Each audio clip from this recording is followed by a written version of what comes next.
Hey everybody again, welcome to the 25th episode of Axioms on Trial. This isn't the first time I don't think we've gone into Islam. I think it's the second time possibly. We went into prophecies, that's what we did. And we kind of touched over like maybe some very vague things there. But this will be like the first official show that touches on Islamic apologetics, Islamic counter-apologetics, kind of really just any kind of topic we can touch on here. We'll try to in the time that we have. Cease, I'm going to kick it to you so you can kind of fill everybody in. Yeah, well, it's definitely, it's the first time, but it won't be the last, that's for sure. There's definitely a lot to cover, and I'm especially excited for this episode because I think this is a topic that really needs discussion, and so I'm excited for our guests here today. Yeah, why don't we just jump right into it?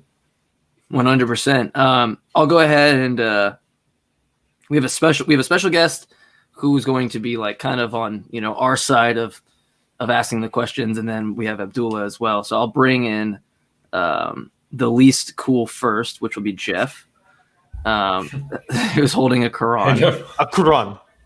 Yeah. Well, say it correctly. Well, I actually, if you see my TikTok videos, I do actually try to say how disrespectful. Well, and I do try to be respectful in it, but there's only a level I can handle. Jeff, I could watch you throw holy books around all day. Yeah, wait till we get banned.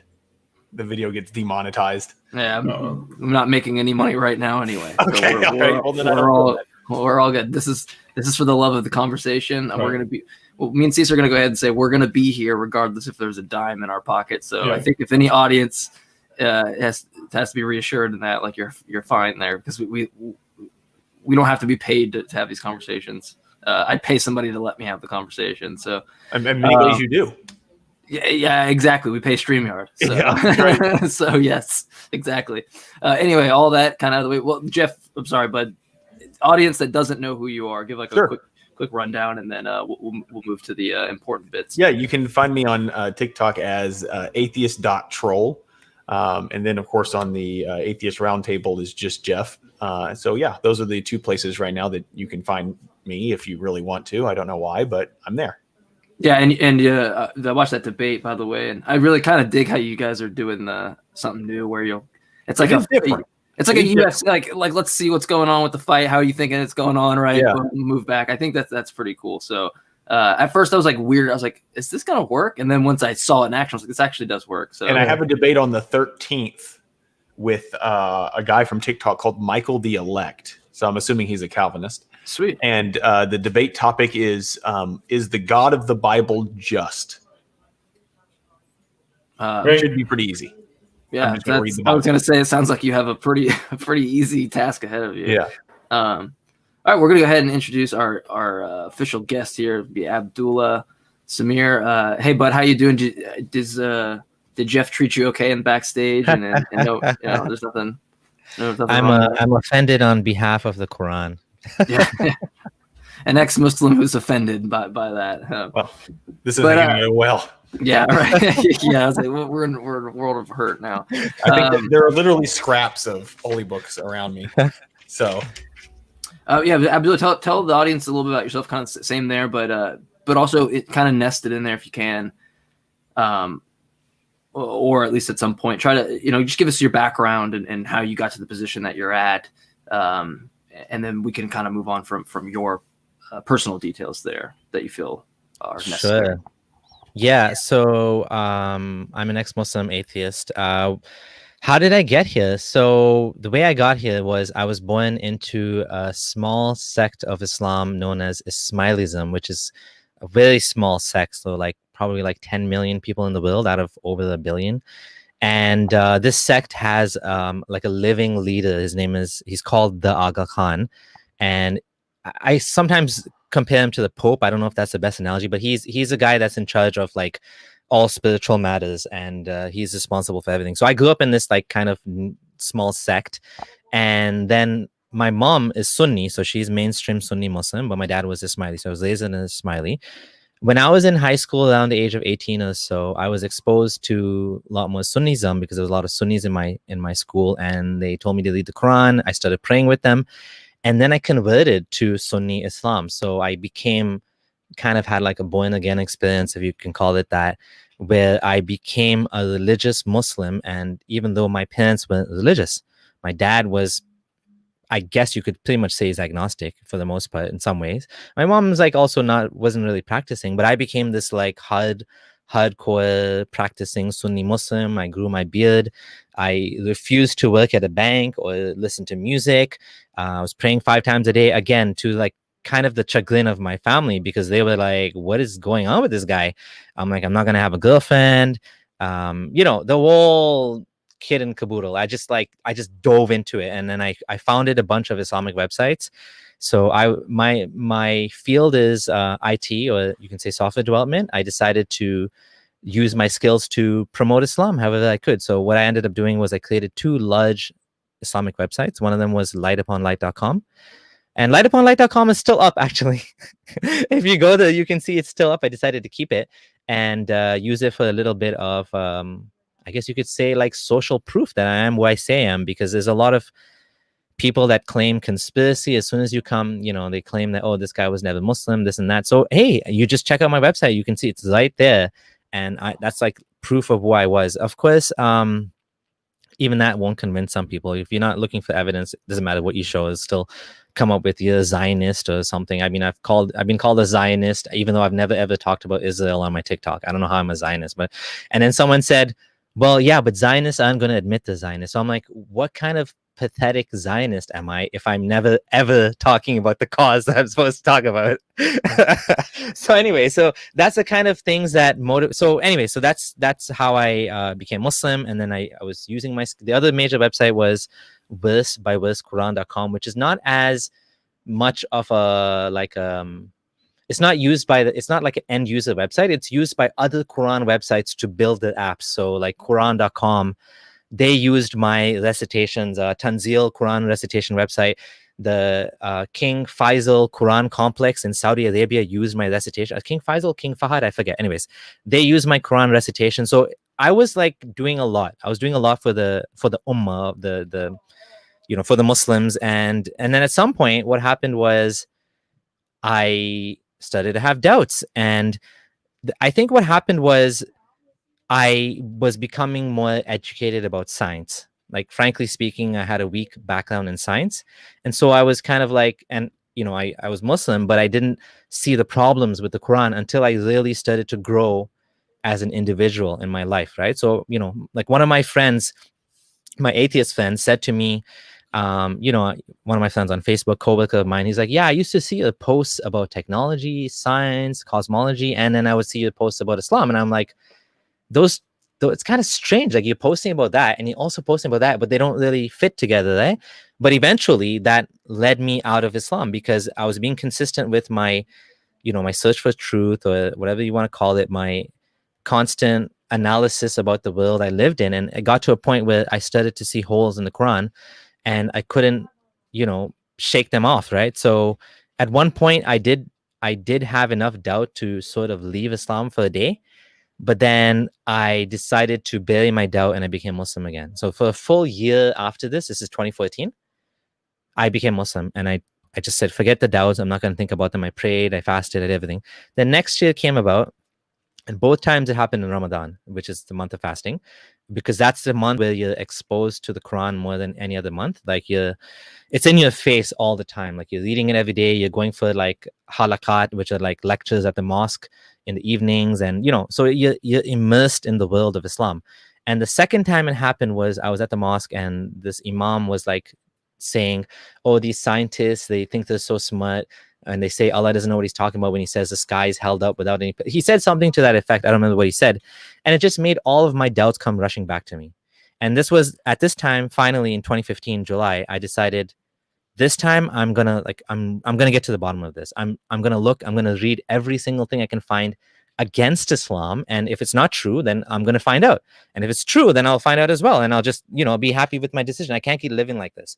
So, and that's when I ended up leaving Islam. I mean, I can go into more detail or less detail, but like, that's basically the story of how I left Islam. And then I felt like I had a moral responsibility to, just like I was promoting Islam before, now I have to I have to tell people that, well, I was wrong about that, right? And this is why. And, some people might say, well, how do you know you're not going to be wrong again? It's possible, but so far, since I left Islam until now, I haven't seen anything that would make me reconsider, because my overall, my skepticism has increased to the point where I'm able to now evaluate claims, I think, pretty reasonably. Whereas when I was a kid and when I was young, I didn't have those skill sets of being skeptical, and I could have been fooled easily, and I was fooled. So that's basically my story in a nutshell.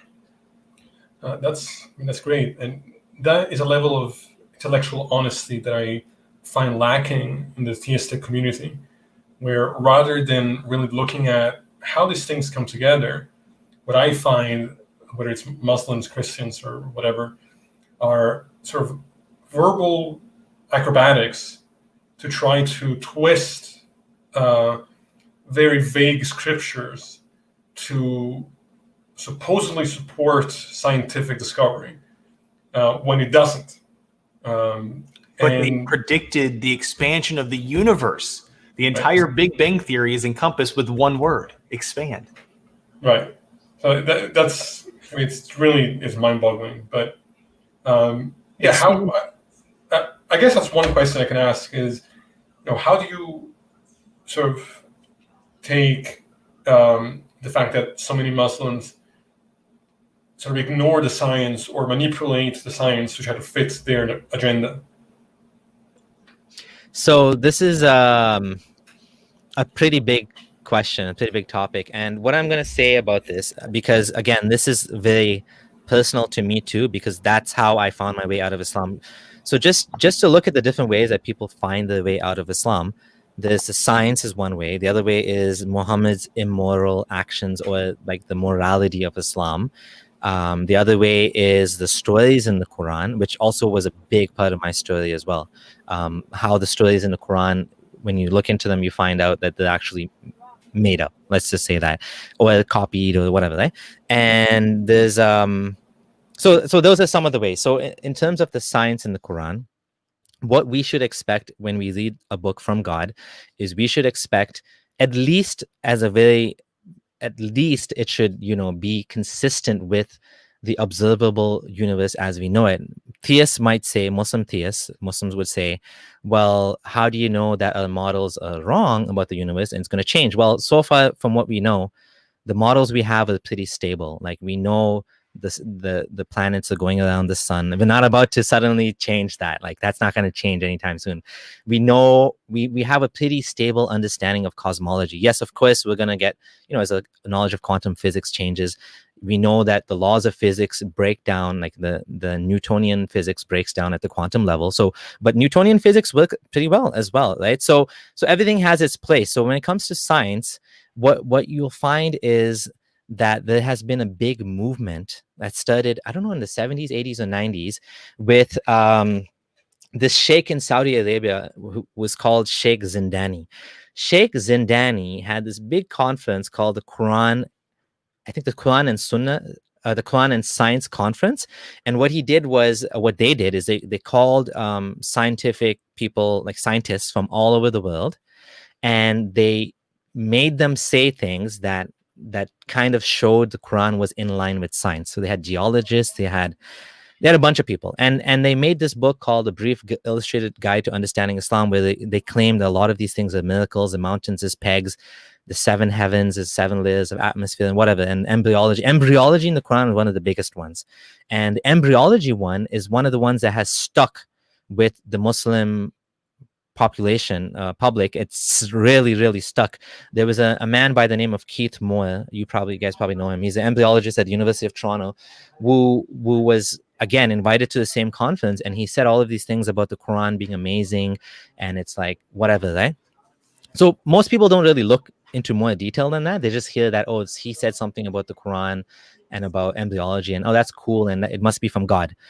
But then when you start looking into the details, which is what I did in 2015, I started to find that one by one, each one of these claims actually falls apart.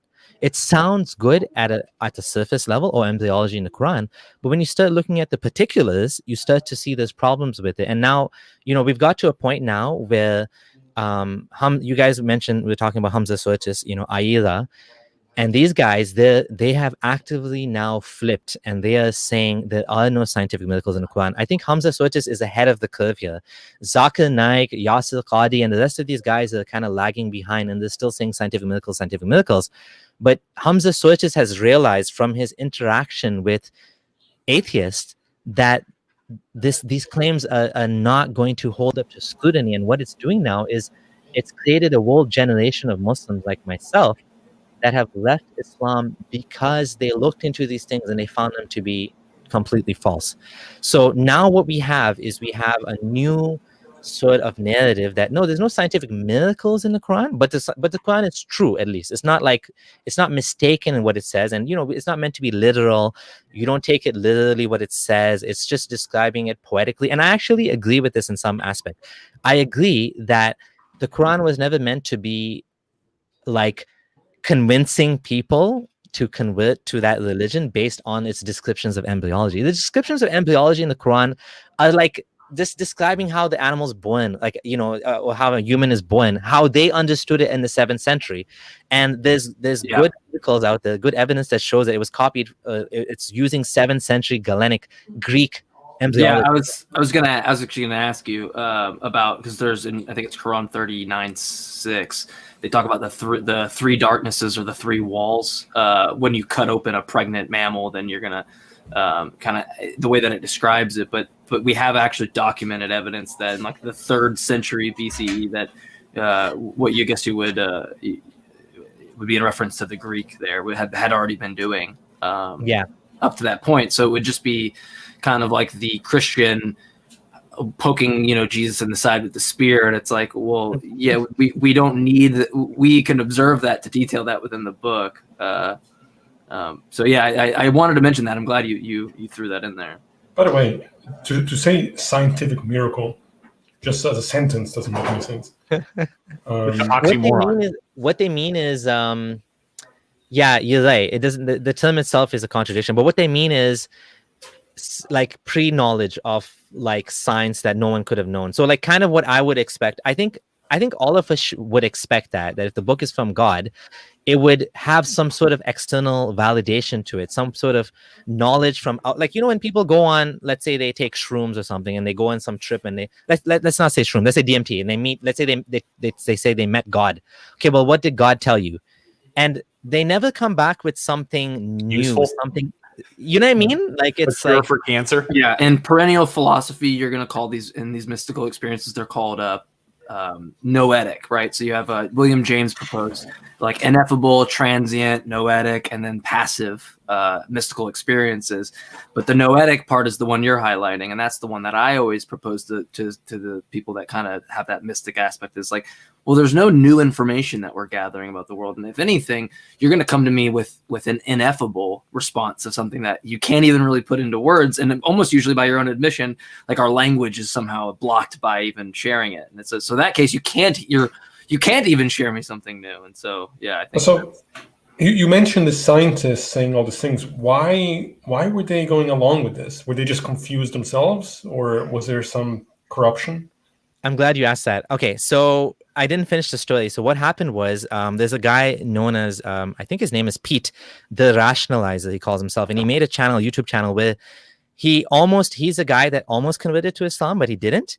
And he actually went and interviewed a bunch of these guys after they came back, and he asked them, did you mean to say that the Quran is like from God, miraculous, no one could know? And they were like, a lot of them actually retracted what they said. They said they wined and dined us, and we were kind of put on the spot, and we said some things, but we didn't know it was going to be like used in that sense, or it was copy pasted or put out of context. I don't know exactly what, but basically all of them said none of us was saying that this is from God, except for Keith Moore, who didn't convert to Islam, but refused to come on camera and say that he was paid. I mean, he was obviously paid by the Saudis, but obviously that doesn't debunk what he was saying. But when you actually look into what Keith Moore said, even Keith Moore, it wasn't actually that amazing. He actually quoted Aristotle in his book, and he talked about, I think, the Chinese and the understanding of embryology, and he mentioned the Quran as well. Like, it wasn't his text, his special edition of the embryology. So he wrote a textbook on embryology, and there's an Islamic edition. They take that little bit and they blow it up like it's the biggest thing ever.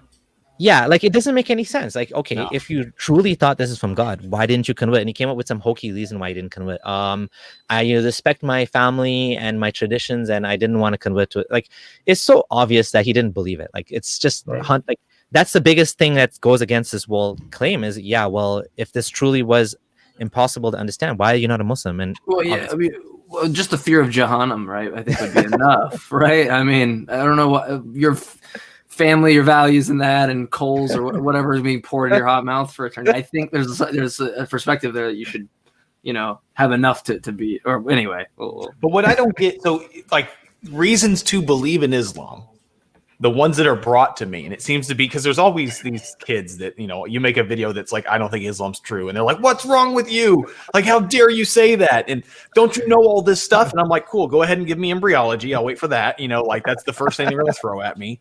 And like, you have to, I've read, like, the first thing I did before I was very critical, I read 2 editions of the Quran in English, 2 different English translations, because the first one I read was too confusing. So I had to get another one to try and understand it. And all I could think whenever I read it is like, this is the same shit as the Bible. Like, there's not much different here. It's a different flavor, but it's the same stories. And it's the same apologetics with a different spin. And if you don't accept the apologetics, like if someone says embryology and I say Greeks, then they just go, you don't like Islam, you're an Islamophobic. It's always the same. And, and then it goes to I hope you die, you're a rat, something, always these kids in other countries sending me these things. But what I don't get is, like, if you're going to look at the scientific stuff that's in the Quran, what about the dumb stuff like the ants talking to humans, or the sun setting in mud, or sperm originating from in between the ribs and your backbone, like all that stuff? It would not make sense if it's from a God that it would have any errors. The other thing is, I don't get into scripture when I debate Islam, because obviously there are people that speak and know so much about the actual book, about scripture, about all the different apologetics that's involved in it. I mean, they've memorized it. They are very well versed on it. I'm not convinced that one thing, Muhammad was visited by an angel. Like, if we can get past that, then maybe we can talk about scripture. But as for all I know, he was talking to the ghost of Nostradamus, or an alien, or he's really good at guessing. Like, I don't know how we get to the proof that he was visited by an angel.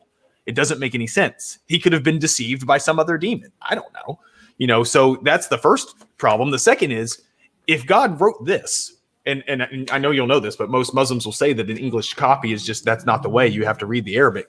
Well, why the hell would you deliver your most dire message in a language that in the future less than 5% of people will speak and understand?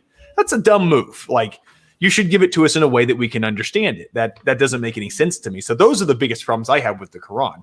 The actual physical book that doesn't make sense unless I spend my entire life studying it. And 2, I don't think that Muhammad was visited by an angel. I'm not convinced of that. God is all powerful, but he can't fucking. Yeah, he can't give me a book that I can read, like a simple thing. It's the most dire message. If J Mike's in a hospital in Canada and he's got cancer, and I have the cure for cancer, I'm sure as hell not going to give him poetry from 1,500 years ago in a dead language in order to solve his cancer. So why would you give me that to solve my eternity?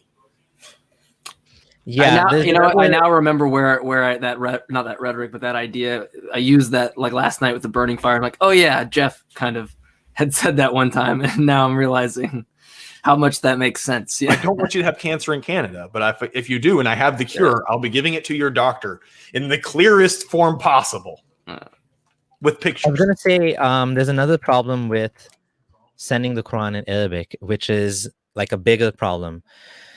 The Arabic at the time of Muhammad didn't have dots. So like, you have a language that, without a dot, it could be a B, ba, ta, or nun, or even a ya, or B, Y, T, or N. So there's like there's multiple different ways to read this, and they all have different meanings.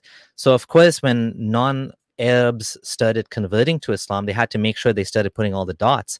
And we have a plethora of problems now that are coming to light because of the fact that the Quran is actually not preserved. One of the biggest claims, miracle claims, is that the Quran has been preserved. And, you know, Muslim apologists, like, for example, Yasir Qadhi and others, were saying it's been preserved. Yusuf Estes, dot for dot, letter for letter. And this is a miracle that no one can disprove.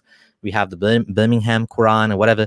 But it turns out that this is actually not the case. And when you actually look at what academics are saying, like, for example, like any academic that studies the Quran, you will see that there's huge problems with this narrative, and it recently exploded on the internet because one of the scholars, Yasir Qadhi, admitted this. He said that there's been things that we've been saying in academia. So he's a scholar that studied at Medina, University of Medina in Saudi Arabia, and then studied at Yale, and he's doing his PhD in Islam or whatever.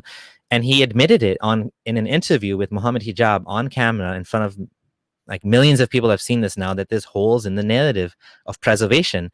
And he kind of sped up the death of this narrative because this narrative was still popular and people are still using it. But now it's become harder and harder for Muslims to claim that the Quran is preserved the way they said it was. So now they're saying something different. They're saying that, yeah, it's preserved in meaning, but it's not, you know, exactly word for word, letter for letter, but it's still preserved, right? So, yeah, why would God pick a language like that? You know, that's just crazy. And then Muhammad never, like, compiled it into a book in his life. That is crazy. Like, that is like one of the biggest red flags. Like, when Muhammad died, the community was fighting. You know, some of them were fighting over who was going to be the next leader. There was a huge number of people apostated. It's called the Ridda Wars, where they had to fight them to bring them back to Islam. No one knew who was going to be the next leader. That's where the Shia Sunni split comes about. Like, should it have been Abu Bakr? Should it have been Ali? And, like, this is the state of the lost and find. Like, when you're a Muslim, you don't think about any of this. But when you leave Islam, you're like, damn, these are these are obviously red flags, you know? It looks so organized when you're in the religion. I had the same. So I'm a former Catholic. Oh, yeah. And when I used to look at the Catholic Church, I always assumed it was a pyramid kind of going up to the Pope, and that all of the information flowed, that it was perfectly preserved, that they had the most history of any other religion, that, you know, they were there basically when Jesus was crucified to today, like, you know, from a Pope standpoint. And then you get out of it and you're like, they don't know what the hell they're doing. Like, they just kind of make this stuff up in a lot of ways. And I see a lot of the parallels, but how long was it from when Muhammad died to when we had a Quran that we read today? So I'd have to review that, but basically in Uthman's time, so Uthman was so there was Abu Bakr, he was the first caliph, and then Uthman, the next caliph. It was during his reign that they compiled the Quran into a book format, and a lot of Muslims were at the time were against it because they're like, well, Muhammad never did this, so why should we do this, right? But what happened was a lot of the Qur'an, the reciters of Quran. So the Quran actually means recitation, and it's mainly an oral recitation, but they realize that it's being lost, right? And then, of course, there's conflicting recitations, which is another issue. How do you know which is the right one when different companions read it differently? So they said all of them there's a hadith that says all the different recitations are correct. They all come from Gabriel. Angel Gabriel revealed the Quran in 7 ahruf or harf, but nobody knows what harf means. What is it? Is it versions? Is it dialects? And the reason nobody knows what these 7 harf are because, like, every possible meaning has contradicts itself. For example, if it means dialects, then why were the companions arguing from the same tribe? Like, they're both arguing that, well, this can't be the right one, this can't be the right one. They both speak the same dialect, so it can't be dialects. So then what is it? Is it like variants? Like, so anyways, the point is, this is a big, like, issue, and Uthman burned all of the, you know, the other copies. even though he tried to get rid of all of the competing Qurans, still, Ibn Masud and others managed to keep the copies, and so that's how we ended up having like multiple versions now. But Muslims today, most of them don't even know this. The ones that do, the scholarly ones, they say, "Oh yeah, well, this is all from God. These are just minor changes and minor differences in meaning." Yeah, sounds like Christians. Yeah, exactly. What about some what other scientific errors have you seen in the Quran that kind of made you go, So the whole thing about the geocentrism, how God says Allah says he raised up the sky without any pillars, and in fact the one that you guys were mentioning, you mentioned 51:47, which is, and the heaven reconstructed with strength, and indeed we are its expanders. So that's one of the miracle claims, that it says that we are expanding the universe. A better example of that, I think, is 21:30, which is, have those who disbelieve not considered that the heavens and earth were a joint entity, and we separated them and made from water every living thing. So I always knew that there was multiple ways to interpret the Quran, and that maybe, I was just because there's like a wrong way to interpret it doesn't mean that that's the only way to interpret it, and why don't we interpret it a different way? And that's what, like, for example, Hamza Soaches will say, oh, there's multiple layers of meaning. Just because they understood it a certain way doesn't mean we have to understand it a certain way. So 21:30, the funny thing about 21:30 is actually used as the Big Bang verse. Muslims claim that this verse actually indicates that there was a Big Bang. The problem is with this verse, and to me, this is one of the biggest mistakes in the Quran, is that it indicates that the heavens and earth, meaning the seven heavens, which are basically also translated skies, not heaven as in paradise, but like the sky above you, that's called the heavens, and the earth, there's only two entities in the Quranic worldview. There's the heavens and the earth. So space is the heavens, and then there's the earth. And of course, there's the sun and the moon. That's about it, right? And it's a very outdated cosmology. Obviously, it's the heavens being raised up. And when you look at the different, myths about creation, you'll find they all kind of repeat the same idea. Myth after myth actually quoted as the same, raising up the sky or pushing up the sky. And I actually have this on my blog, so I'm just going to quote some examples. So, for example, in the Greek creation myth, the Greeks who said in the beginning there was only water, and then Eurinoim separated the sky from the sea by dancing on the waves of Oceanus. The Damai of India, the Digenis of California, heavens and earth had to be separated because there was no room for growth in the darkness otherwise. So, I mean, there's example after example of creation myths that somehow all end up saying like basically the same thing as the Quran, which is a very outdated, primitive, inaccurate way of looking at the world. It's not just that it's not just all of these metaphors, like all of these are just somehow ended up getting the same sort of like primitive, you know what I mean? Like, and it's like example after example after example, where, like, look at this one. Maori and other Polynesian people said that the Sky Father and Earth Mother clung so tightly that the children had no choice but to force them apart, right? Like, it's just so obvious that this is a fairy tale, and the Quran's no different. Like, it's saying the exact same thing in no other.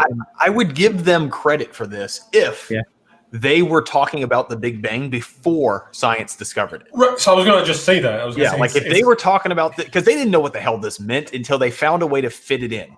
Right. And I saw a video, I wish I could find it, but basically, you know how they say like iron is at the center of the earth, therefore it's at the center of the Quran. So this is for someone did that kind of stuff to a Harry Potter book. And like on page such and such, it mentioned the moon, and that page in kilometers, if you multiply it by the previous page, equals the distance from the moon to the earth. Therefore, like it's just these number games. Like if you search long enough and hard enough in a book, you'll be able to do that kind of stuff. It's not on purpose. You found iron in if you find that the moon is mentioned X number of times, and that happens to be the number of distance, like if you multiply it in kilometers, you could find a way to make the number work. Yeah, you can always one of the first videos I did on TikTok, someone posted a video about it wasn't the typical B thing, the typical B argument, but it was like in the verse about you know the B that you can add up like all the letters and numbers, and you get like, I don't know, it was a very specific number. And that kind of proves that it's miraculous. And I took that and was like, well, let's take the female B and the male B, and we can look at like certain segments. And the male B is represented by the number that you proclaim, and then the female B doesn't have those segments, meaning it's inferior, which is a big metaphor for why women don't have as much rights within Islam. I was like, see, I can do that, right? I can create something for you to use. And it would make sense to you because that's what you're looking for. You're like, it's just a post hoc rationalization of the data.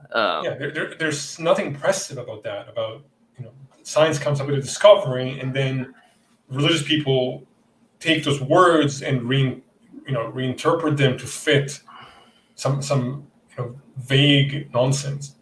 A question for you from Mama Bear.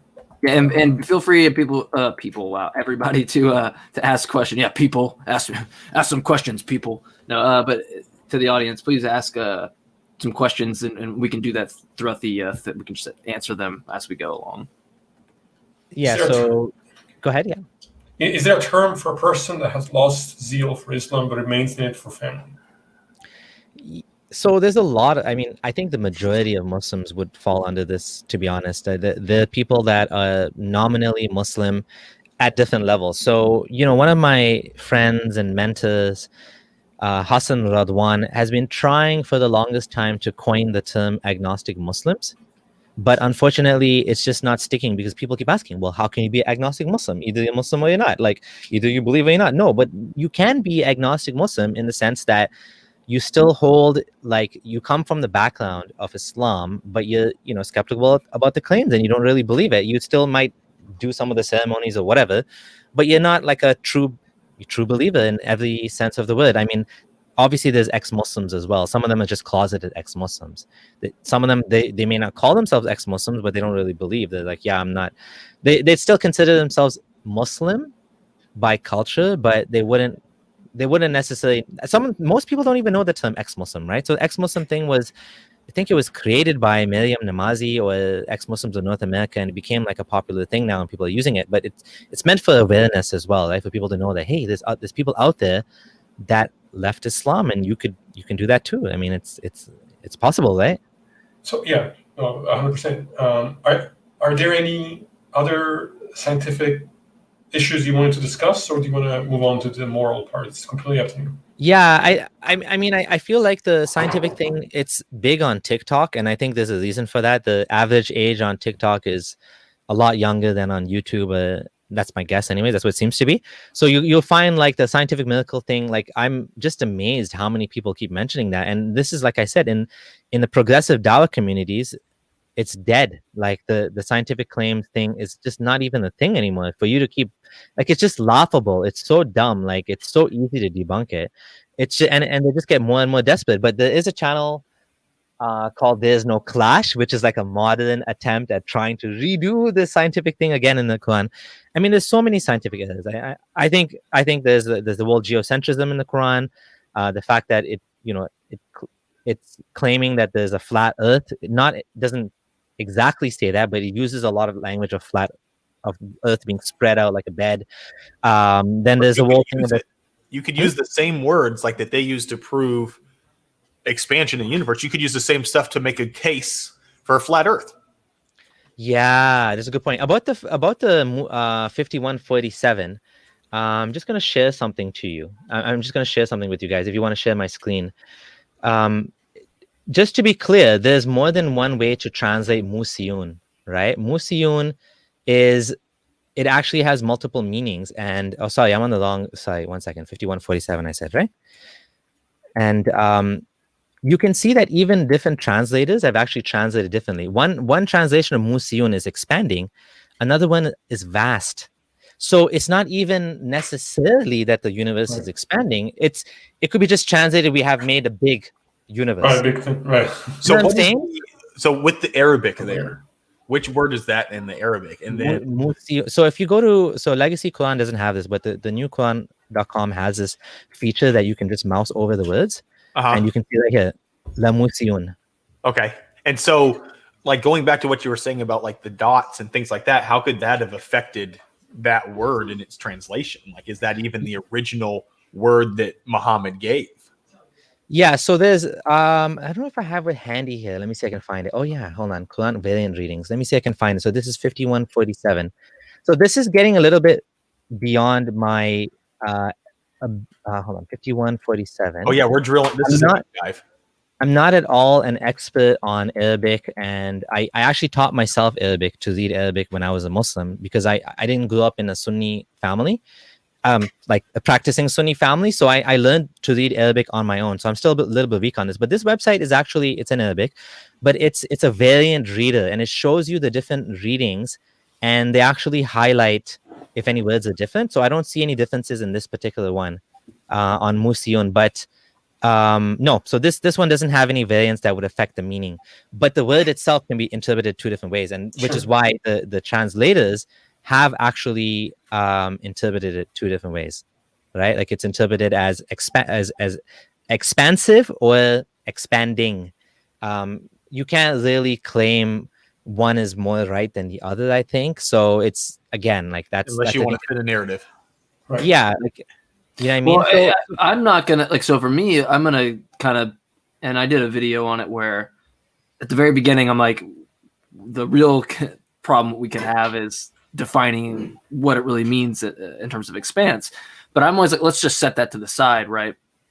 But it's always going to go back to kind of what Jeff's saying with, like, it's so arbitrary where the metaphor is, where the scientific claim is, that you always have that as this back pocket kind of option that at all times. And I was having a conversation last night with somebody about it. I think it's like, I can't take your message serious, or the fact that, you know, to what Jeff's saying, it's like, if my house is burning and you want to tell me, like, telling me I meant that by metaphor. It's like, well, you know, Jahannam awaits me, and so that's not, you know what I mean. It's not something I think like should be mentioned by the metaphor of the poetry. So it's like, that's my problem, is that it's clearly just going to always be a hypothesis that's saying, here's what I think's the case. Well, you're not making a testable prediction at all. Like, we don't have that. It's literally just in the past. It's just a good way to say, here's a hypothesis I have. It literally is blocked from taking an extra step that way. So for me, it's like, I don't even think you can use the science within it, because it's inherently just the conjecture itself. It's just the claim, right? The biology book telling me about evolution is just the claim. Like, we have to actually go out and look at allele frequency change in nature to prove the claim, regardless if it says it in the book. So that's the part that at least that gets under my skin. It's like, even if you try to claim it's scientific in any way, it's just not based on the methodology that's chosen. Yep, that's well said. There's another question for you. What would it take for people to leave Islam without fear for life? So, yeah, I think it varies from country to country for sure. So in Muslim countries, it's much tougher. But even in the West, you have challenges in leaving Islam. I think even for like people to leave Christianity, it's tough, you know, because you don't know how your family is going to react. So it's a common experience for sure in some ways.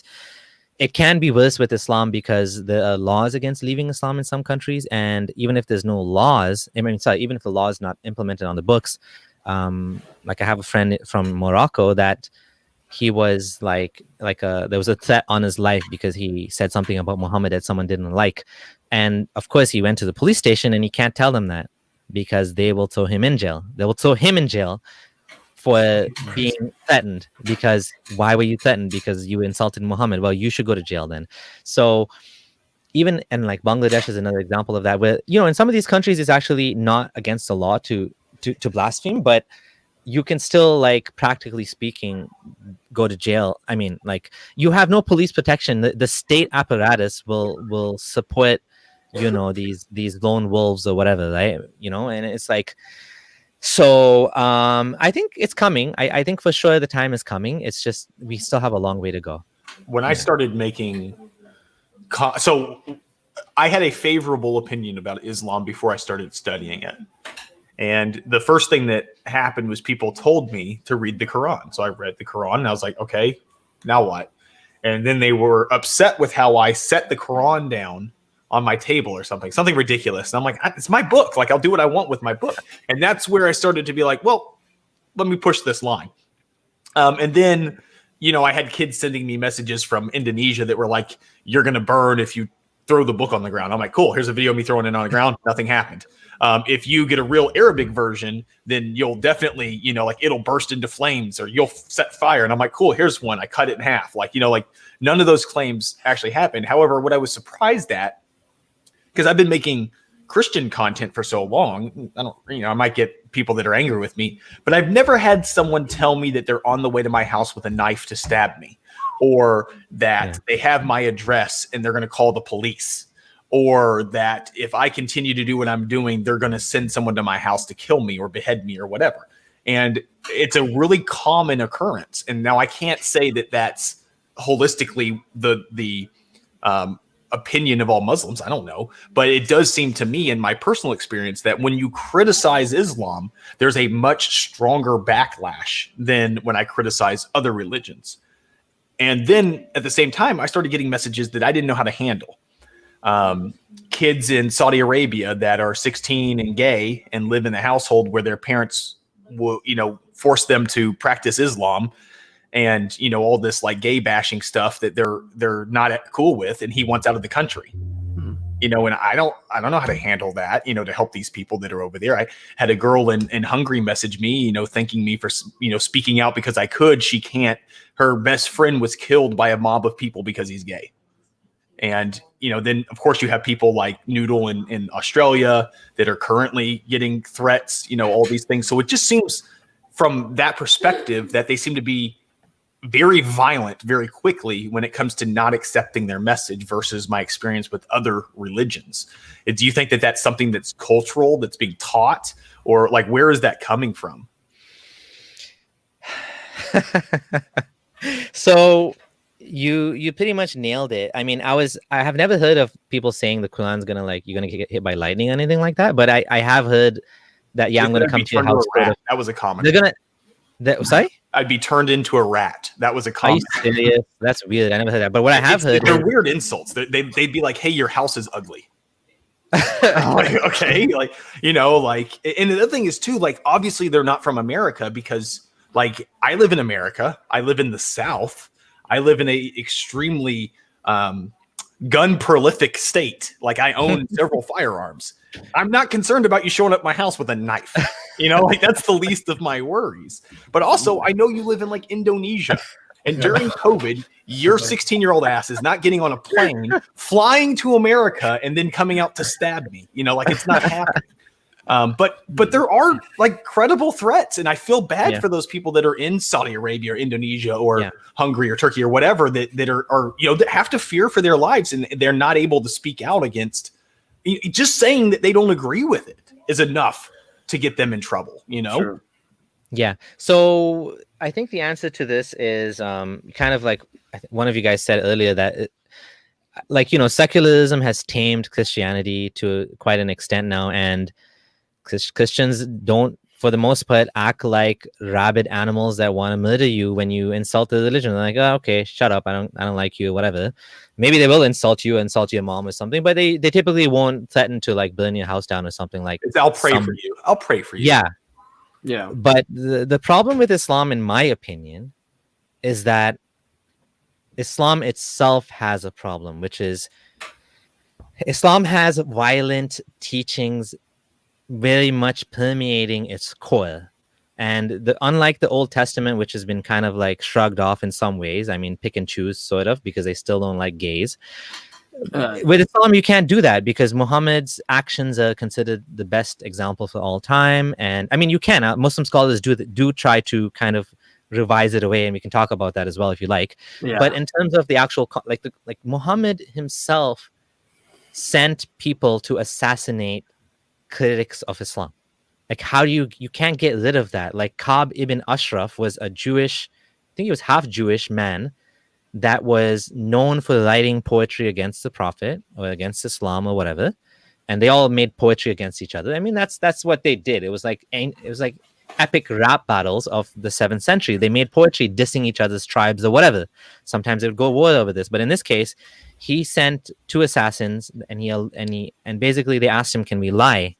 And he's like, "Yes." And this is all preserved in the Hadith, so this is an authentic story. And so they showed up at his house, and he's like, "What do you guys want?" And he's like, "Oh yeah, we're your friends from before. We just want to talk to you." And he's like, "Talk about what?" Like, and his wife was like, "Oh, don't go down. I feel like something bad is going to happen," right? And that's how the story is recorded. I don't know if that part is true, but and then he went down. They took his weapon and they stabbed him with it, and they killed him. And so this is a political, religious assassination. Muslims all know this story, right? For them, I mean, I don't know if they all know it, but what I'm saying is the ones that know this, they know this, and they know that Muhammad allowed this, and they know that, you know, critics of Islam, like, he killed them. So what do you do with that? Again, I'm not saying all Muslims believe this, because obviously there's ways to, like, you know, like, technically speaking, you need to have, I mean, if you go by proper Islamic law, and again, what is proper Islamic law? But let's just say mainstream Islamic law. You cannot just like, let's say I'm a non-Muslim and I said, "Oh, I hate Muhammad. Muhammad's a fat guy," or whatever, right? And I insulted him. Muhammad is ugly. And that's technically blasphemy, and that's technically, you could be killed for that technically.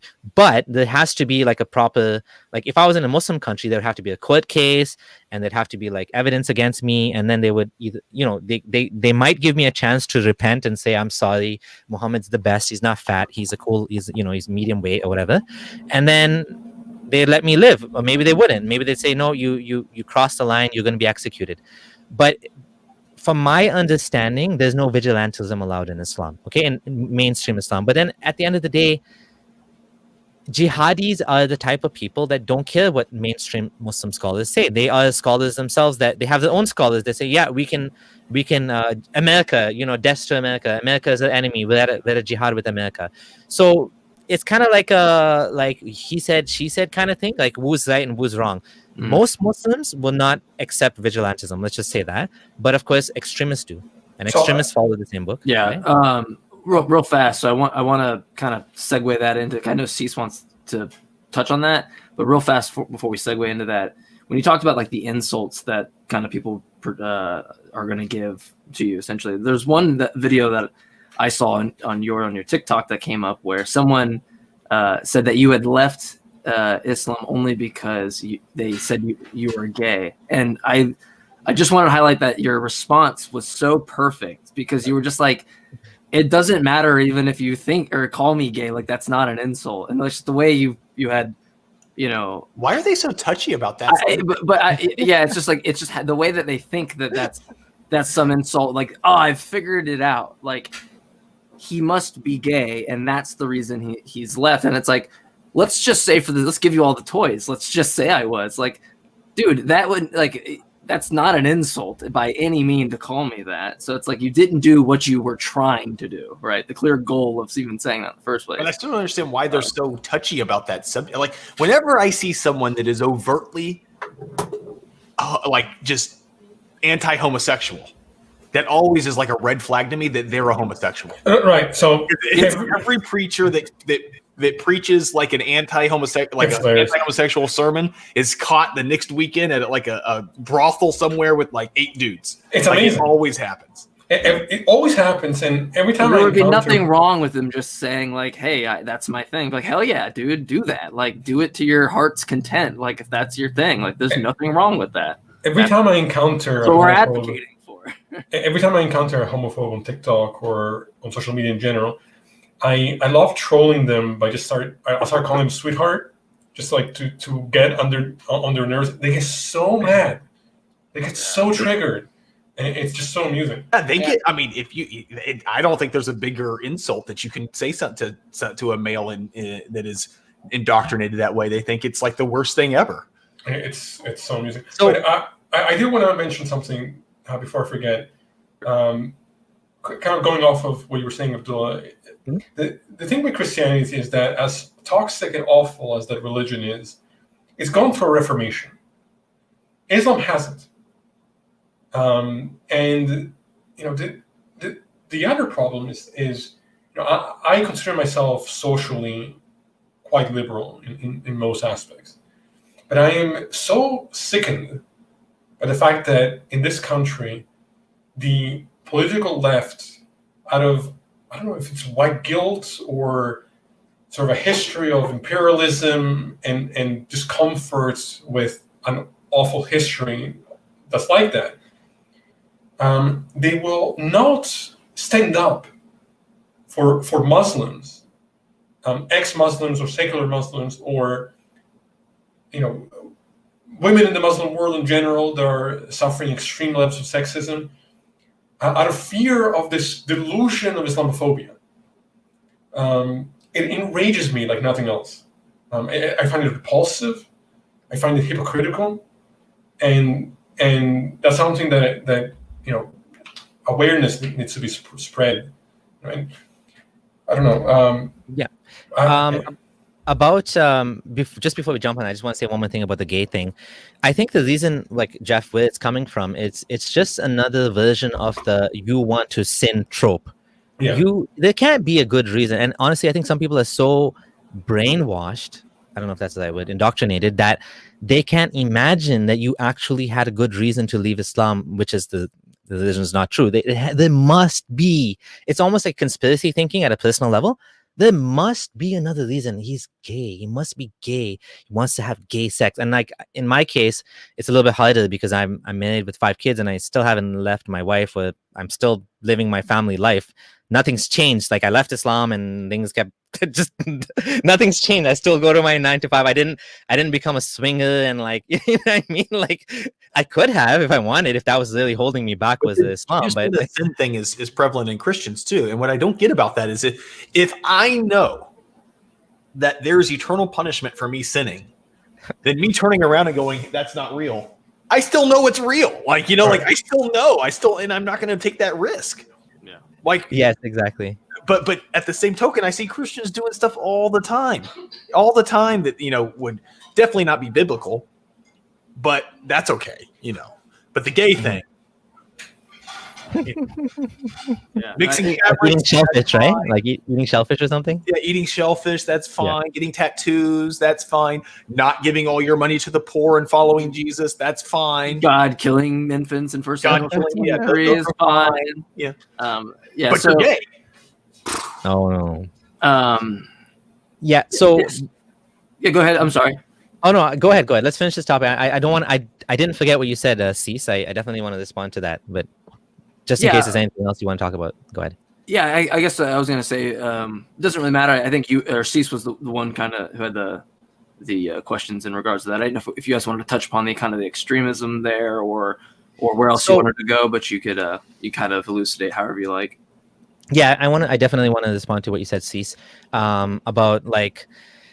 I think it's coming from a good place. I mean, all of us have the same issue, I think, in the atheist space of like being demonetized, being flagged, the videos being taken down. My entire channel, my Abdullah Samir channel, which has 57,000 subscribers now, is completely and permanently demonetized forever. I've lost monetization on the channel. I cannot get it back because I got one strike, hate speech strike, which was for a video that was unlisted, got 0 views. I deleted it and I'm basically screwed. So I created a new channel now. So I have a new channel called Friendly Exmuslim. I'm basically studying from scratch, but not really from scratch because I still have the old channel. I can kind of use it to plug the new one or whatever. Yeah, but you had like 8,000 or something, right? Subscribers or something like that. On the new channel. Oh, that's the new one you have. The old one has 57,000. And wow. Basically, I can still use it, but it's kind of dead in the water because there's no more super chats. There's no more partner program. There's no memberships. And so there's no point continuing on that channel when it's been shot in the leg now, right? You know what I mean? So I started a new one now, and it's at 7,000, 8,000, whatever. It'll grow, I know it will, but it's kind of like a big setback. I do think that YouTube is coming from a good place, and in general, the left, when they're doing this, and I'm a lefty myself, it's coming from a good place. They want to protect minorities, and they're seeing Muslims as this oppressed minority. So there's a dilemma there that they don't, I guess, know how to solve. On one hand, you have Muslim women that are being oppressed, LGBT that are being oppressed under Islam. Yet at the same time, you have, like, let's say, white supremacists that are attacking Muslims, and so they're like, "Yeah, we want to protect you guys from white supremacists," and then they'll take down my channel or they'll take down my content because I'm criticizing Islam or something, and that's like bad. So I think they're trying to do it, but at the same time, they don't really care enough to really give a shit about atheists and about activism and about what we're trying to do in the world and freedom of speech or whatever. At the end of the day, all they care about is I'm glad it's not painted with that brush that I've gotten painted with earlier on Facebook, where I've had someone go, "You're a racist because you're outspoken against Islam," and I'm like, I didn't know it was exclusive to I didn't realize I was barred from being a Muslim. Yeah, I get called a racist a lot too. I don't understand that one at all. I've never explained it. It's racism of low expectation, and it's complete intellectual dishonesty and virtue signaling. And I want to just quickly, because I think it's important, I just want to tell a quick story, and I've told this before on Tart, I believe, but I think it's important for this conversation. My university, I think about a year and a half ago, had a speaker come to the school to talk about Islamophobia. It was a conference on Islamophobia and the ways in which media sort of fuels Islamophobia in the US. And this was the Muslim club of my university organized it. They got a speaker or whatever. And by the end, we had a Q&A session. And I made verbatim this comment. I said, where there is Islamophobia and bigotry against any group, it's a problem that we have to address honestly. We have to fight against it, and we have to resolve it. But I'm concerned with the term Islamophobia because it's being used to silence people who are not Islamophobic, who don't hate Muslims, but who have valid concerns about specific interpretations done by specific Muslims over the specific verses. And that's all I said. The club advertised the weekly meetings as open to non-believers, people of different faiths, as a way to sort of share their culture. So what do? Of course, I show up. I was the only one that showed up, other than the Muslims that already, organized this. And I wasn't aggressive. I didn't try to debate anybody. I put out my email. I asked, I made sure to double check whether or not they felt comfortable having non-believers at this thing. I was very polite, and then I left. I get woken up 2 days later by the campus police of my university, telling me that this group had reported me as a threat for the comments that I had made and the fact that I showed up at this thing. Of course, the president of the club pretended to not have been in the room when I know she was there because we made eye contact. So she was trying to wash her hands away with the whole thing. And the irony is that they proved me right. By doing what they did, they completely proved the point I was making, which is total intellectual dishonesty and cowardice to try to shut down anybody who doesn't see things the way you do by playing the victim. Yes, they are complete racists and idiots who think that all Muslims are terrorists and whatever. Like, nobody here is remotely thinking this. But there are problems that need to be discussed and discussed honestly. And to do that doesn't make any of us Islamophobic. Like, it's complete insanity. Yeah. I keep getting called Islamophobic. I'm waiting to do a TikTok on that because I think it's a common sort of attack on a expression, right, against Islam. So what I was going to say was, I believe I read somewhere that the term Islamophobia was actually invented by the Muslim Brotherhood. It's actually a genius term because what it does is it conflates criticism of Islam with genuine anti-Muslim bigotry. Right. And so if someone says, are you against Islamophobia? I would say, yes, I'm against Islamophobia in the true meaning of the word, but I don't like the word less like you because it conflates criticism of Islam. I'm against Muslim bigotry. I'm against bigotry against anyone, but I'm not against criticism of Islam. I don't have some people have Islamophobia means you have irrational fear of Islam or something. So yeah, anyone that basically criticizes Islam is an Islamophobe. I've been called Islamophobe over and over and over again. And I think, I don't know, it's just a dumb term, right? And yeah, we should call it out for what it is. if there's Islamophobes, then there's also Islamophiles, right? You guys, and then there's Kafir-phobes, and there's Kafir, like people that are, like people afraid of, disbelievers. I don't know. Like we can take that term and we can make Christianophobia. I don't know. It's so silly, right? Here's I'm going to put it in the chat. These are the terms for atheist discrimination. Atheistophobia. No, but and I think too, theophobia. There's this false narrative. I'll put it up. There's this false narrative that the problem with ideology are the extremists. And it's completely misguided, because the problem is that the fundamentals of the religion. Because it's not, if Islam was truly peaceful, then the ones that were the most extremist would be more peaceful. Like, I think Harris brings this up. Yes. The religion that's actually religion of peace is Jainism.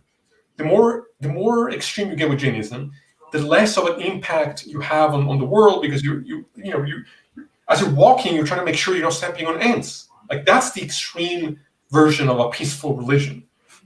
So it's completely delusional.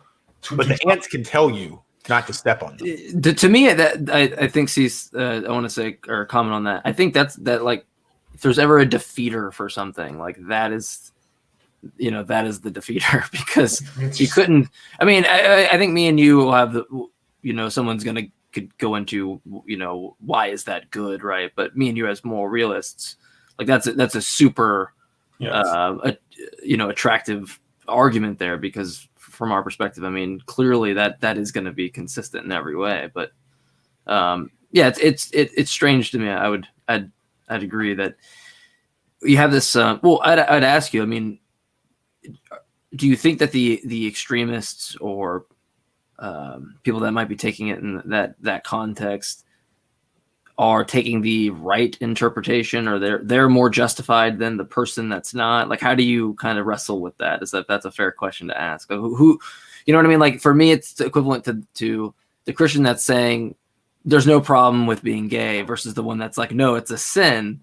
I'm going to say the person that, saying it's a sin is actually representing the religion correctly, which is why I have a problem with the religion, right?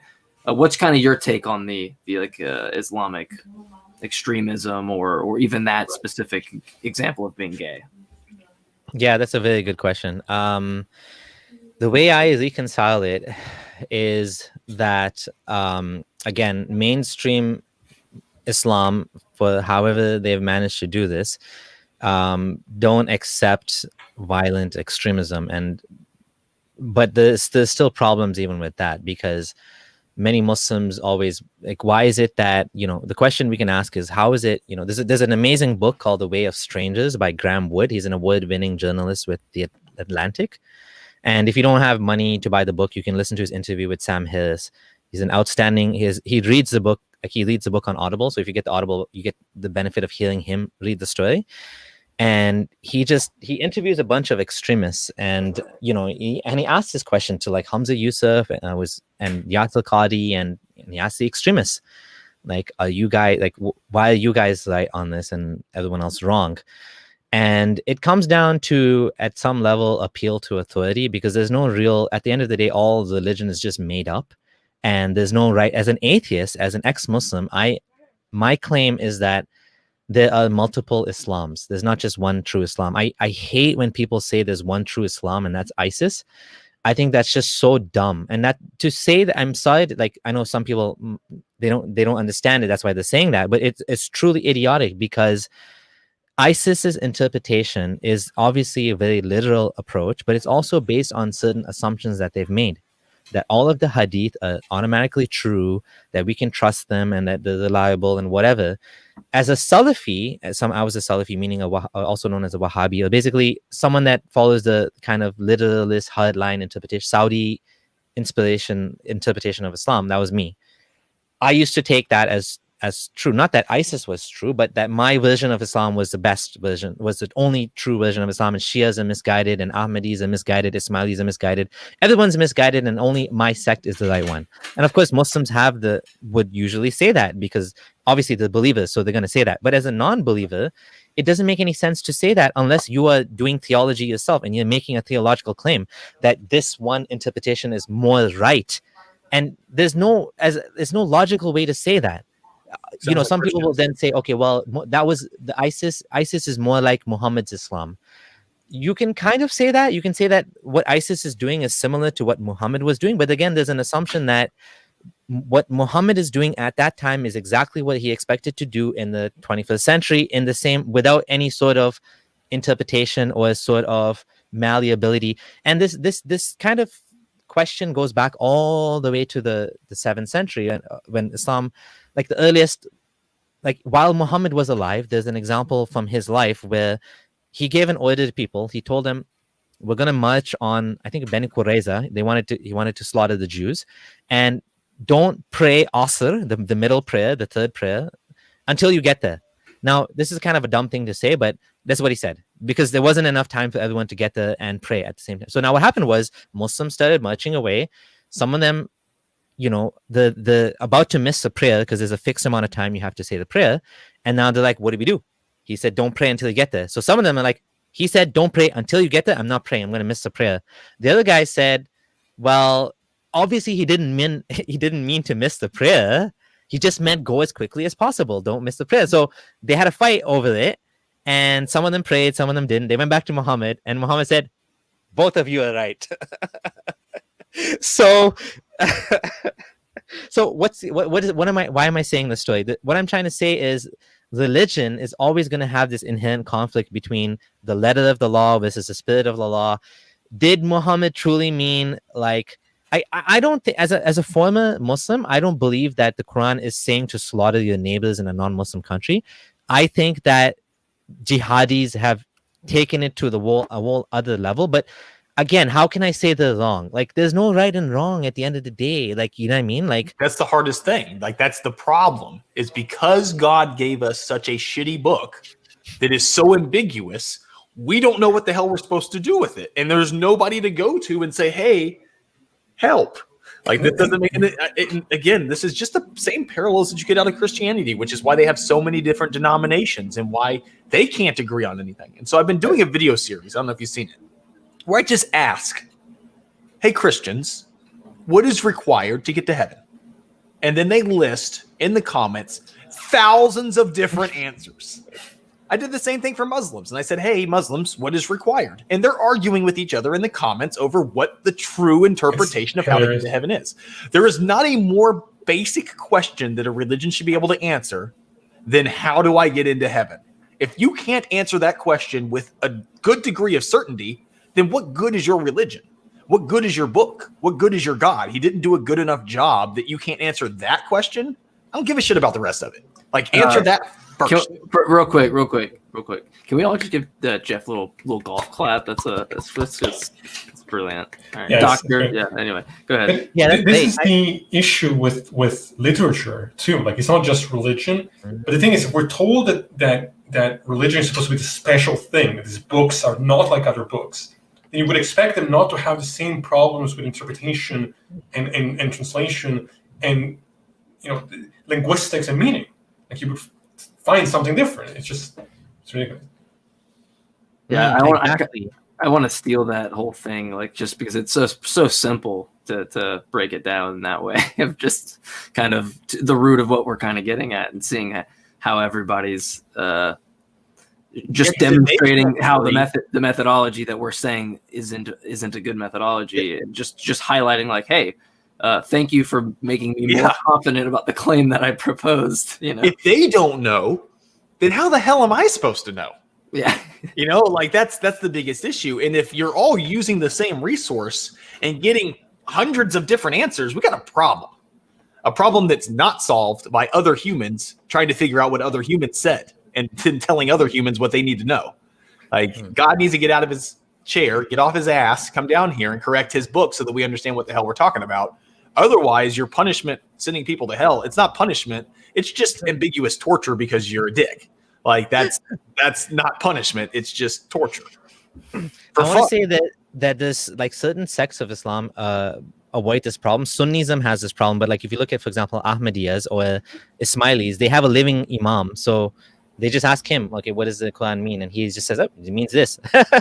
Problem solved. They have a living guy. Now, of course, there's a whole other bag of issues with that. But do they all come from like a line from Muhammad? Yeah.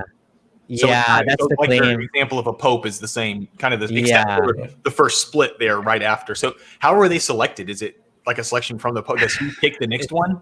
Yeah, it's a child or something. It's Jenny. It goes by the genealogy. Genealogy. It's basically his son. If he has a daughter, I don't know what happens. But like, I think if he has a daughter, it goes to his brother or something.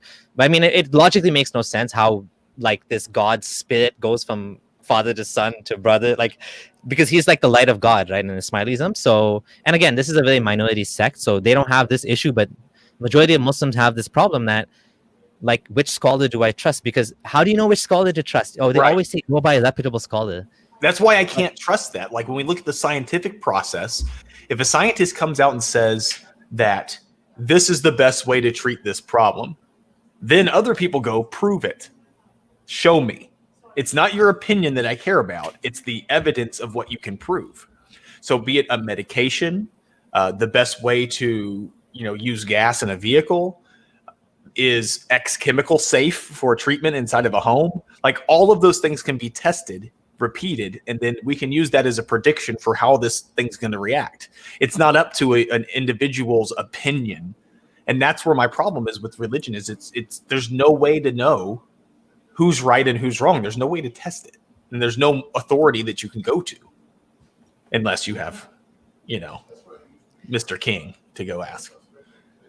Yeah, and according to Islam, God doesn't talk to humans anymore. Muhammad was the last guy he talked to, so there's no...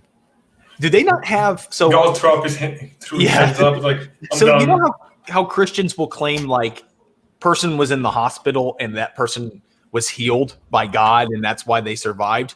I don't see those type of miracle claims as often in Islam. Like, do they not think that God can interact with humans in that way or save them from a car accident or something? Well, save them from a car accident, yes. But like the whole thing about the healing, Sufis. So like I said, I was Salafi, so I considered Sufis as blasphemers and idolaters and whatever. But Sufi Muslims, they do all sorts of weird shit. Like they like put Allah's name, Quran, in water. They drink it.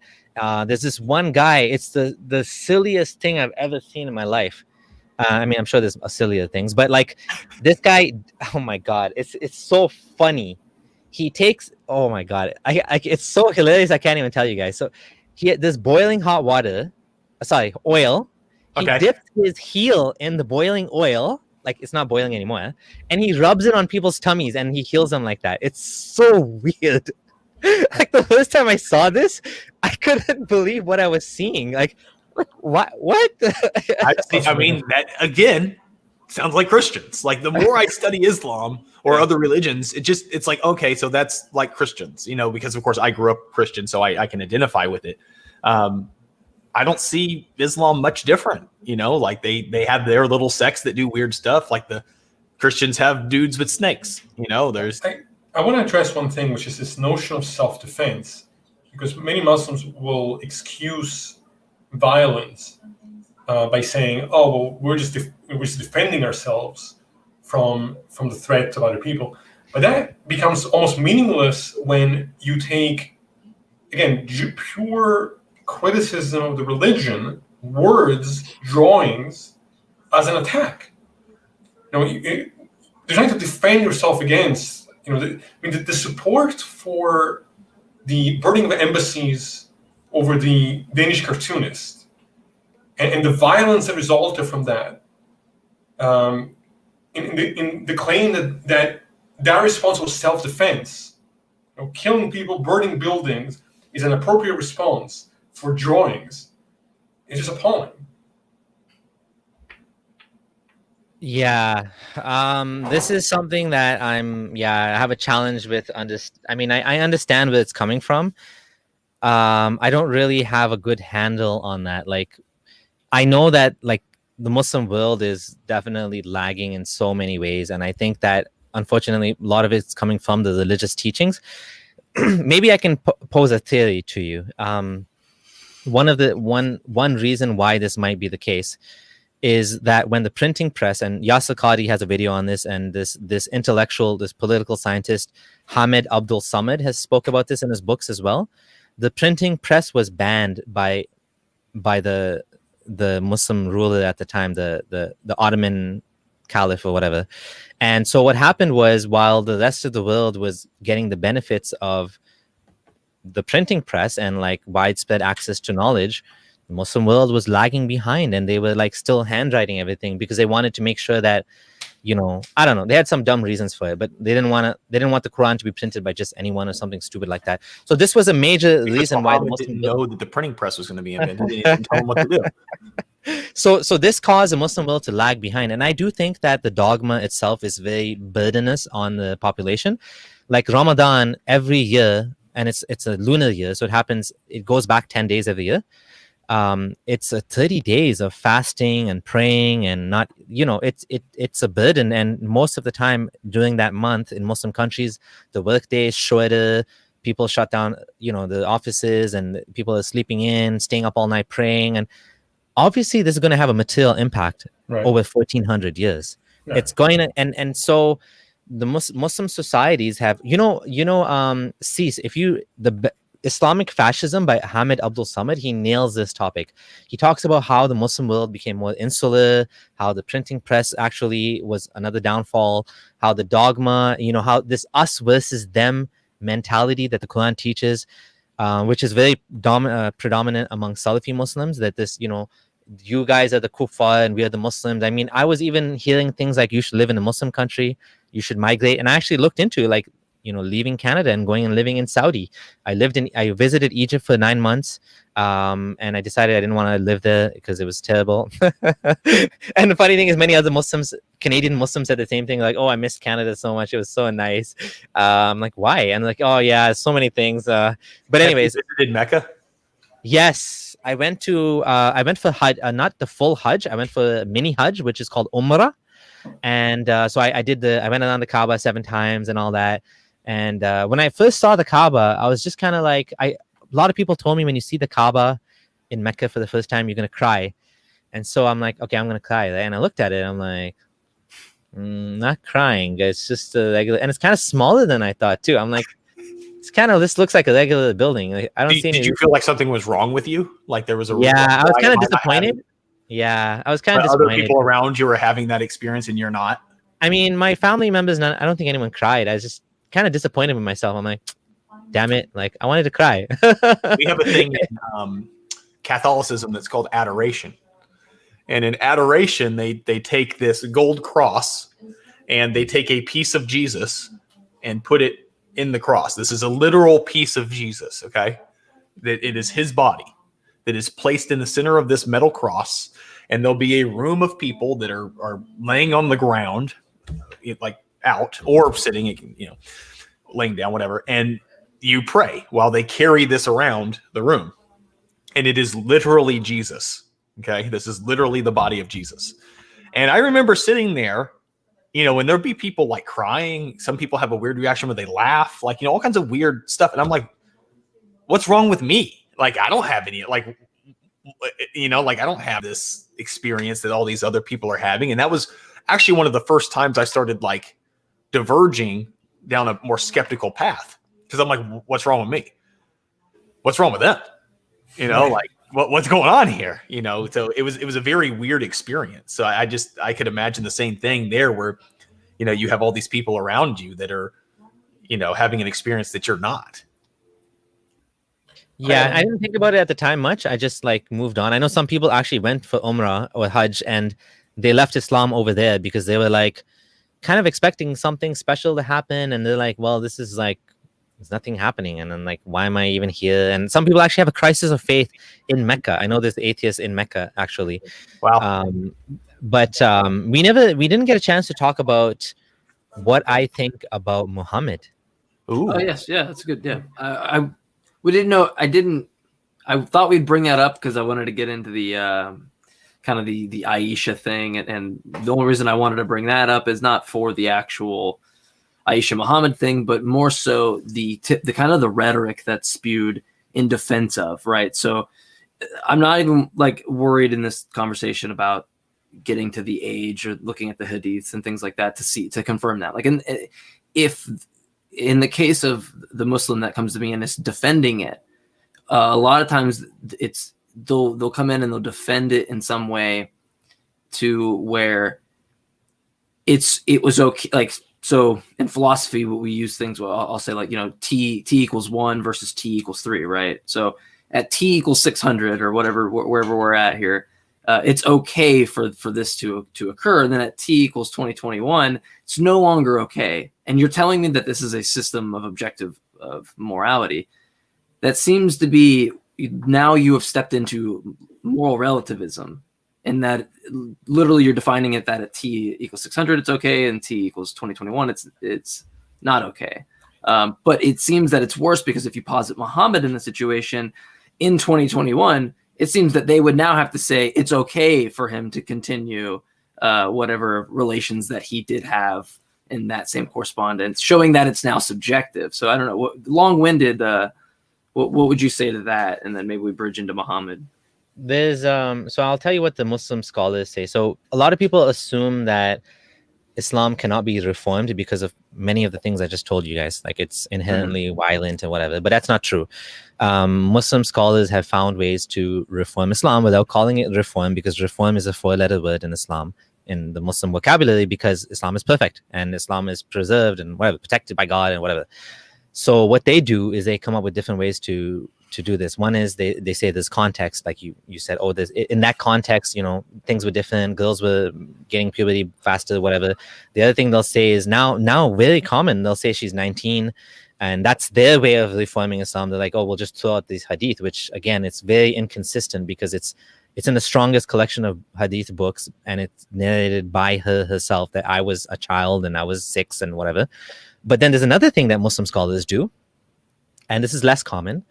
Mufti Abu Layth, who's a sort of reformer, he does this. He says that he calls it trajectory hermeneutics, and he does the same thing with slavery. He says, well, Muhammad intended to eliminate slavery. He intended to, all of these things at the time it wasn't possible, but over time you can see from the restrictions he put on, like, buying slaves and stuff, that and the encouragement of freeing slaves, that he intended to eliminate slavery. I don't buy this argument, obviously, because Muhammad eliminated interest, like riba, instantly. He just made it forbidden. He said, okay, from today there's no more riba. Whatever interest is owed to you will not be paid, whatever. That's it, done. In an instant he did that. He could have done the same thing with slavery, but he didn't. So I don't really buy that argument, but that's the type of arguments that they use. They say that, well, he was intending to eliminate it, and eventually he didn't eliminate it, but it was eliminated. By now it's haram. It's forbidden to have slaves or whatever. Of course, ISIS doesn't buy that argument. Of course, they're still buying and selling slaves and all that. Exact parallel between that and Christianity, by the way, the same kind of bullshit excuses for slavery there. It's the theme of the night. Yeah. It's just like Christianity. Yeah. Yeah, so one thing I wanted to add about Muhammad, a lot of people ask me... I'm sorry, real fast. Bullshit all smells the same, so, But, anyway. One thing I want to add about Muhammad, I think the best explanation, because people sometimes ask me this, and more and more I believe the best explanation for Muhammad is he had some sort of mental issue, temporal lobe epilepsy, some sort of schizophrenia. I have a friend, his name is Abdullah Gondal, and we've had a couple of live streams. He's a student of neuroscience, and he has found so many parallels and so many between, like, modern cases of, like, temporal lobe epilepsy. Like, even there's a Muslim scientist by the name of Dr. Muhammad Gilan. He's a student as well, and he has himself admitted that in neuroscience, like, we can explain prophethood so easily. I couldn't believe I was hearing him say this. He's like, I see people in my clinic that they write big books and stuff, and they're talking, like, because people, the common public thinks that when you say someone is crazy, they're like, oh, like crazy, like completely crazy. But these type of patients, they're not like crazy like that. They're like, they can have normal conversations with you, yet they think God's talking to them too, and they can come like Rain Man. Yeah, like they come up with these big books and stuff. And so my friend, he's working on, like, I don't know if it's going to be a big presentation, but there's been a couple of presentations we've done on my channel already where he's kind of showed the evidence for how, like, Joan of Arc and, you know, many other, there's so many examples that match, and the descriptions of Muhammad, like foaming at the mouth, feeling tired after he had his revelation, his hypersexual behavior, which is not normal for a 60-year-old.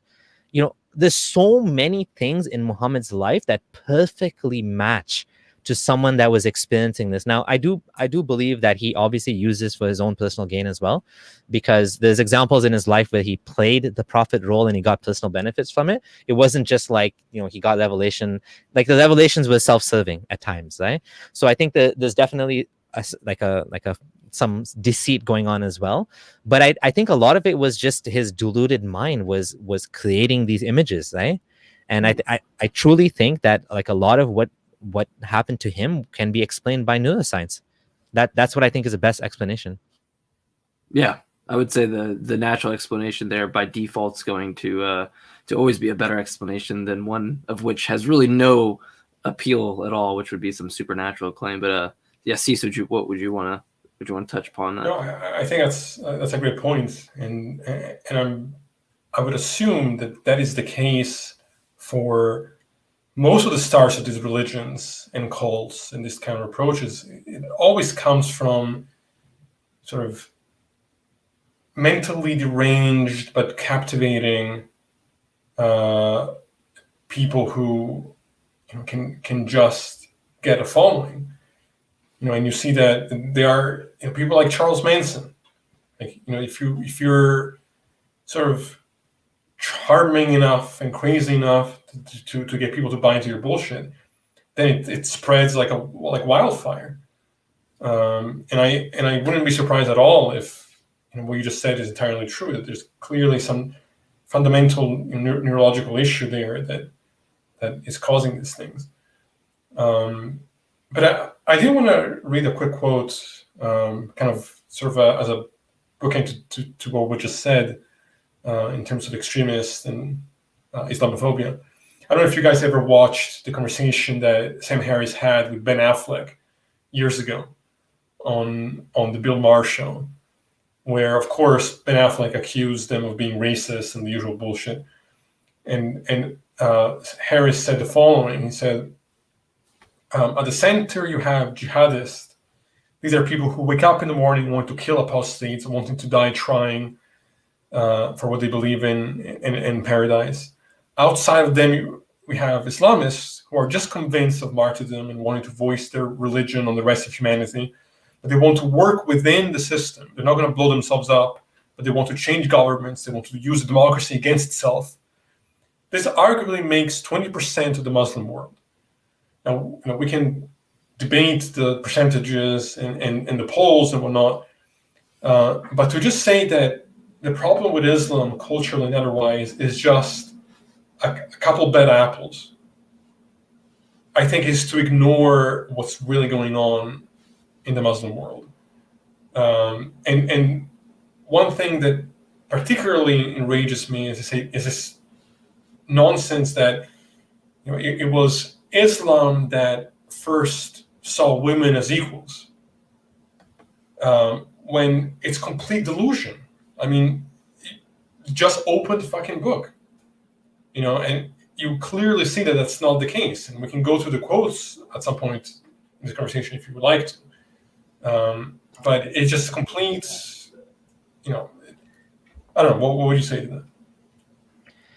Yeah, so, you know, again, this is something I struggle with a bit, because I don't want to fall into bigotry of Muslims and over generalizing Muslims, because these talking points are also, you know, they're used by, you know, people that want to demonize Muslims, and I'm not doing that at all. Like, that's not my intention. No, of course not. But it's a fair point. It's a fair point that there is a problem in the Muslim world, and, you know, like the Pew polls are one example. I think one of the problems with the polls is that on paper people will say, like, officially they'll say something that not necessarily will would hold true in their life. For example, almost every single Muslim, if you ask them, would say, yes, I support Sharia law, because you can't say no, otherwise you're a disbeliever. But they wouldn't necessarily support like killing apostates in public and beheading, throwing gays off, whatever. Like, you know, the Islamic law, like stoning adulterers. They wouldn't necessarily support that. Well, let me just say one thing about that, because some of the polls, one specific question that was asked was, do you support violence on non-combatants in defense of the faith? And the defense for that particular question was appalling.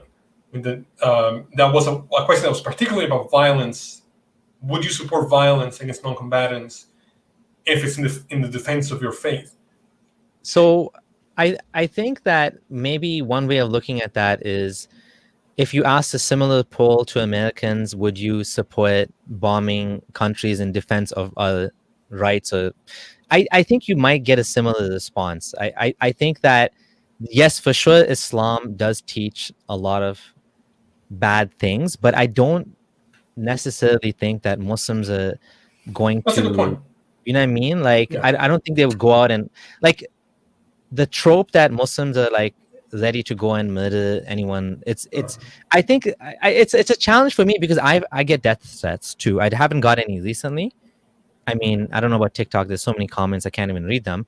I do get some threats on TikTok, and I think ex-Muslim women get even more than I do, and you know, other sort of sexual threats of a sexual nature as well. Similar to Christianity. Sorry. There's a problem for sure, but I don't know how to diagnose it, and I think there's a big difference between the Muslim world over there and the West. Like, for example, Western Muslims, I think, at least in Canada, because that's where I grew up and that was my experience, tend to be sort of the best type of Muslims, because they tend to be well adjusted, the part of society. They vote, a lot of them. They may have a big beard, and they pray 5 times a day like I did, but I didn't hold any ill will towards my fellow non-Muslim neighbors. I would buy them treats on Ramadan and whatever. Here I'm fasting, have this meal on behalf of us, our family. You know, my mom and the rest of my family, they just want to live their lives. They don't really care about Sharia law or whatever.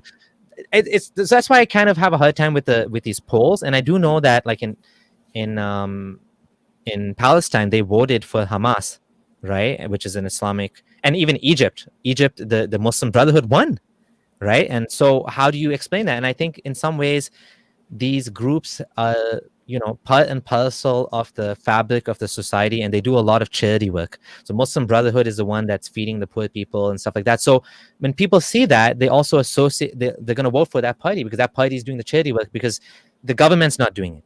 The government's not taking care of the people. So you have these local groups that they're doing the work on the ground level, and so they're getting support from the people, right? But I can't really speak, and that's also something where you'll see a difference between me as a Canadian ex-Muslim versus like an Egyptian ex-Muslim or a Saudi ex-Muslim. They will probably agree with you more on these type of things, whereas my experience has been very different in Canada. So I don't really relate to that, where if 20% of Muslims think that, you know, people should be stoned to death or something. I have a hard time with that, because that's not what I saw in Canada. So it's probably true to some extent, but I can't really speak on that. So let me just clear up. Let me just go on the record here. I completely believe that the vast majority of Muslims are perfectly peaceful and wonderful people like anybody else. Like, I'm not suggesting otherwise. I just don't think that the problem is just a tiny minority. That you know, it's more complex than that. Yeah, like look at Samuel Paty. Yeah, like look at Samuel Paty. Like, man, like the Muslim world went crazy when France like put those photos on the buildings, and like everyone was. Muslims haven't kind of gotten in line with the 21st century values of, like, you know, being. I don't know what to say, man. It's disappointing, but yeah, I agree with you that there is a big problem in the Muslim world, that they're not ready for Enlightenment values, and I don't know what to say. I think we just have to keep fighting, you know? Do you think that's so? When you look at, and I'm by no means calling them primitive, but when you are behind, you know, if you look at human history from earlier the 19th century, or even the 18th century, you do see more violence. You know, you do see more violent wars. We've eventually, I mean, even though we've had wars, we have had less wars and less deadly wars as we've progressed through the 19th century. Absolutely. And Yeah. I still think that violence is at the forefront of their arsenal for dealing with problems in those countries. Mm-hmm. And that's why it's so quick to be drawn upon, because they're not afforded education. They're not afforded the means to make it on their own. That's what they know. That's what's around them in those. That's a great point. That's a great point. Yeah. The vast majority of Muslims that live in the Western world or in a more populated or enlightened area, who gives a shit? Like, we're not talking about those people because they're not making the news. But the guy, with the truck in Saudi Arabia that's, knocking off U.S. troops, that guy's going to get on the front page. And that's what the world thinks Muslims are. That's that's perpetuated. And so that's where I think the Islamophobia thing comes into play. There was that kind of rebound after 9/11 where it was like, not all Muslims are like this and they need protection from this, and may have gone a little too far. And don't worry, I already called campus security and let them know about what Cease just said. So. Yeah. By the way, just one thing real quick. I want to just acknowledge you made a good point. I think how many people in the U.S., if we were polled in that context, especially on the right, on the political right, would say the same thing. On the left, however, I think you'd find quite a different response about any kind of bombing or any kind of war in that context. And you made another good point that you just reminded me, that American Muslims on the whole support gay marriage more than conservative Christians, which is crazy. Yep. I find most Muslims in America non-problematic. I literally have a mosque within about 900 feet of my home. Yeah. So I find them very non-problematic. I don't have an issue with that, other than the thought process and, it just being false. And I want people to be more critical thinkers, but I'm not, I'm not for fear of my life or, concerned that, somebody's going to come to my house in the middle of the night, or if a Muslim walking down the street in a full garb, I'm not terrified of that person, Yeah. So go ahead. I was just going to say one more thing about this. It's kind of like, I'm kind of conflicted about this in some ways, because there's always going to be some crazy person, and I have to be so careful. Like, I'm so careful about what I post online. I don't post any pictures of my house. I don't put my address anywhere.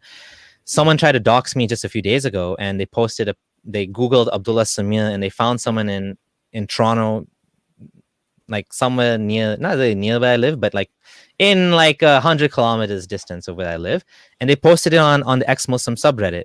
So there's always fear that even if the majority of Muslims are peaceful, there's going to be some crackhead that's going to come and try to come after me. And so I don't know, like, I didn't tell you guys that Muslims try to get me fired at my job.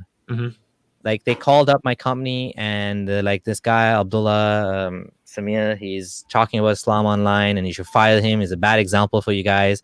And luckily for me, they didn't fire me, but like, that's the point where it, like, they are taking action against me, and I think they're doing what they're able to do. If I was in a Muslim country, I would be dead for sure, like, guaranteed. Like, I wouldn't even do this. I just not that stupid, right?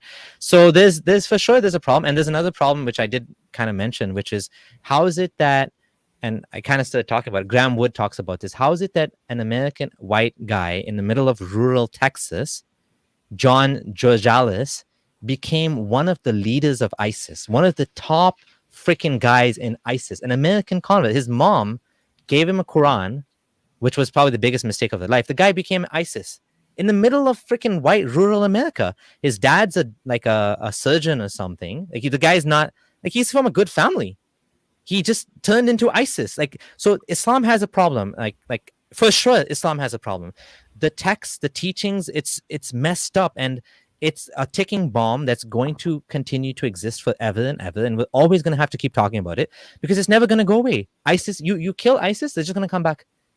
Someone else will read the Quran and interpret it in the same way and come and start a new ISIS, Which, by the way, is a great point to disprove the notion that this is a problem of poverty. Education, yes, exactly. Because there are many people who are quite educated who just believe insane things, because that's how poisonous, dogmatism can be. Exactly. You have doctors that So it is true that with education, people tend to become less religious for sure, but you always have this problem as well, which is doctors in the UK went to join ISIS, which makes no sense. They're well educated, they're living in a non-Muslim country, they have nothing to want for, and somehow they wanted to join ISIS. So for sure, the ideology is totally rotten at its core, and we have to fight it, and we have to continue to speak about it, which is why what you're doing is a good thing, you know? Sorry? So you have Christian doctors that showed up to the Capitol, sort of, and then claim the victim card afterwards. Of course. Abdullah, before we get into the Q&A session, is there anything that you want to add or say that you feel like you haven't gotten the chance to talk about? That's great. No, this is good. I talked a lot. Thanks, guys. Yeah, we can go ahead. it's great. Then, Cease, I think that's a great way to try to kind of put a bow on that, just to make sure. We're definitely not in a time limit on my perspective. I don't know about you guys, so I'm not worried about that. I just want to respect your time. The audience can leave. I don't like when YouTubers go, you can leave. I want to respect the audience's time. They can just put the phone in their pocket. They can come back and watch this. It'll be here forever, you know. So but I want to respect your time, so I don't want to step on that. But we can go ahead and slide into the questions. Can I ask the first question before I forget? Yes, please do, because I'm looking for the first one that Kat posted. Yeah, so there's, like I was mentioning earlier, this idea that Islam somehow is not sexist. How do Muslims who claim this deal with these quotes from the Quran? I'll read two of them. It's Quran 4:11 on inheritance. It says, the male shall have the equal of the portion of two females. Also verse 4:176. And then Quran 2:282, a call to witness from among your men 2 witnesses. And if 2 men be not found, then a man and 2 women. So how do they deal with this idea that a woman's testimony is worth half that of a man's? Yeah, this is a huge problem. There's all sorts of creative ways of getting around this. I think some of them would say, well, there's just the I don't know what to call it, just disjointed response, which is Islam is feminist, Muhammad was the best, the first women's rights activist, whatever. Islam gave women's rights. Normally I say, well, it might have given women some rights, but it took away a lot of rights as well.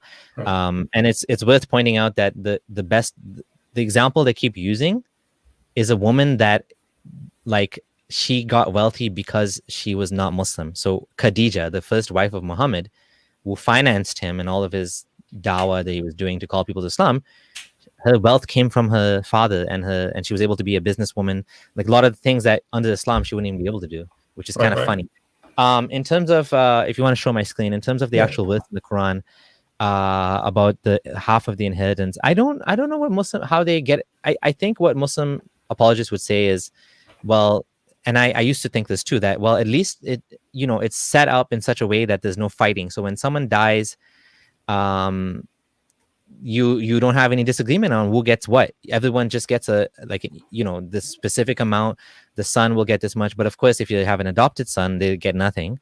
If you have a daughter, they would get half of what the son gets, and it doesn't make any sense, right? Like, this is the inheritance, right? And then in terms of the witness, this is the inheritance verse. This one is about, both of them about inheritance. Okay, so this I'll get the thing off the screen there. There we go. Sorry. Yeah. Hiding Jeff. It really doesn't make a lot of sense. I don't know what they say, other than if they're just making up shit and they're just saying that, yeah, it's fair. I think some people would say that the witness thing is limited to financial transactions, where it says one man or 2 women, and in case one of them forgets. It's hard to really justify that, and it doesn't make any sense. Yeah, it's so dumb, it's so backwards, it's so ridiculous, it's so stupid that there's really no way. I don't even know. If you want to see the best apologists, look at Ahmadiyas. So the people that they don't believe in jihad. It's very arbitrary. Yeah. It's just, but Ahmadis are the best at making apologetics of this stuff. They come up with all sorts of like fanciful logic why this makes sense. Of course, it doesn't make any sense. It's ridiculous and stupid. And or a quote like this, where it says, "Your wives are as a filth unto you, so approach your filth when or how you will." Of course, verses about beating your women, which I mean, it's so funny because I watched a Muslim who has public debates with people try to. I mean, the linguistic gymnastics that he used to try to claim that the verse about beating your wife was actually about not beating your wife. I don't know if you ever heard it. It's Noman Ali Khan. Yeah. Noman Ali Khan talked about this. This is the verse 434, right? I don't know. Just don't have that in there at all to misinterpret. Yeah, exactly. Like, what the fuck? Exactly. Like, why even say this, right? Like, there was this one guy on TikTok that tried to justify this. He's like, well, spanking or something. I mean, I don't know. Like, it obviously there's no good reason. The crazy thing, I just want to highlight this. The craziest thing about this verse in the Quran is this word right there. It says, it doesn't even say if she does something bad. It says if you fear nushuz, right. Meaning she doesn't even have to do anything. You just have to be worried that she's going to like cheat on you or something. And then you can take these steps. And of course, Muslim apologists will say, well, first you advise her, then you don't sleep with her, and maybe she'll be glad you're not sleeping with her anyways, and then finally strike them. So then of course they'll say, well, striking means with a toothbrush. I don't know, they came up with some sort of hadith or something that says toothbrush, or they'll say like a light tap or something. Well, then I'd ask, well, what's the point of it? It doesn't do anything. Like, you're gonna do like little toothbrush on it, or what's she gonna do? She's gonna laugh at you. Like, that's not gonna achieve any outcome. It's the same type of problem when they say that, well, the stoning of adulterers, it has to have 4 witnesses, which is impossible. 4 witnesses of penetration, that's impossible. Basically, it's impossible. So, well, then that's so stupid. How is it a deterrent? You can't have your cake and eat it too. Oh, it's just a deterrent. It'll never happen. What? It's just a deterrent. It'll never happen. If it never happens, how is it a deterrent? The toothbrush one at that point, it's just like a superstition of like a magic wand hit at that point, just like, don't do it now. Like, it's just another outdated practice that makes no fucking sense in the 21st century, just like the Bible. Just call it for what it is. It's just like what I tell you what, if you have a problem with your wife, the first step may be to speak with her openly. Right. Step 2, you might want to consider counseling from a marriage counselor. That might be another great way to solve the problem. Have you tried to seek actual therapy versus restricting your bedtime stories with her and then hitting her with a small paperclip? Like there's so many other better solutions. And my fear is that without using critical thinking here and listening to these old, outdated practices, you're going to remain old and outdated. Well, many Muslim scholars say just no headshots. Oh my God. That's funny. That's true. I've heard that one too. You're not allowed to hit above. Oh, here. Yeah. Don't hit. What is it? WWE? Because I don't understand. Well, if it's below, it's like you're trying to see it either. If it's below here and they're covered, you can't see it. You're saying it's like this real thing. I mean, well, you read it and it's this. Clearly, it's what we're reading is what the message is being, is getting across. And so when someone tries to throw the curtain back like that, you're literally just now in WWE territory of just like, well, it's not real. It's just part of it. It's like, well, what's even the point? Like, I don't even, what are we talking about at that point? I don't know. It's just. So, talking about the same topic, there's something else pretty hilarious here. I don't know if it's hilarious. It's actually tragic. The divorce process in Islam is one of the most stupidest things that could exist in any sort of system. It's so bad, and it causes so much misery and pain and suffering in Muslim families. The way that you divorce your wife in Islamic law is you tell her divorce, and you don't have to tell her. You can text her, you can like write it on a piece of paper. You can do conditional divorces where you say, if you don't do so and so and so, I will divorce you. And if she doesn't do it, it's considered like actual valid divorce. And then after you divorce her, you have a 30-day waiting period where you make up or you just separate and it's final. But if you make up, then you can do it again. And so you get three divorces you can do. Some Muslims would say all 3 divorces at once. Some Muslim men, so it's only men can do this. Women cannot do this. So they'll say talak, talak, talak, or they'll say divorce, divorce, divorce. Minority of scholars consider this invalid. It created such a problem because in India they actually banned it. They made a law saying triple talaq is illegal. It's against the law to triple talaq, because what the Quran says that if you basically divorce your wife, the only way to get back with her, let me see if I can find it. It's so stupid. It's so dumb. The only way to get back to your wife is, anyways, it's not here. But anyways, the way you get back to your wife after you divorce her, listen to this. Have you guys heard this, by the way? No. Oh my God. I don't think I'm familiar with it. You're about to be like blown away by how crazy this is. If it's that crazy and I'm not recollecting it, then I definitely haven't heard it then. The only way to get back with your wife, if you divorced her 3 times, is she has to marry another man, have sex with him, and he divorces her. There's a whole industry. That makes sense.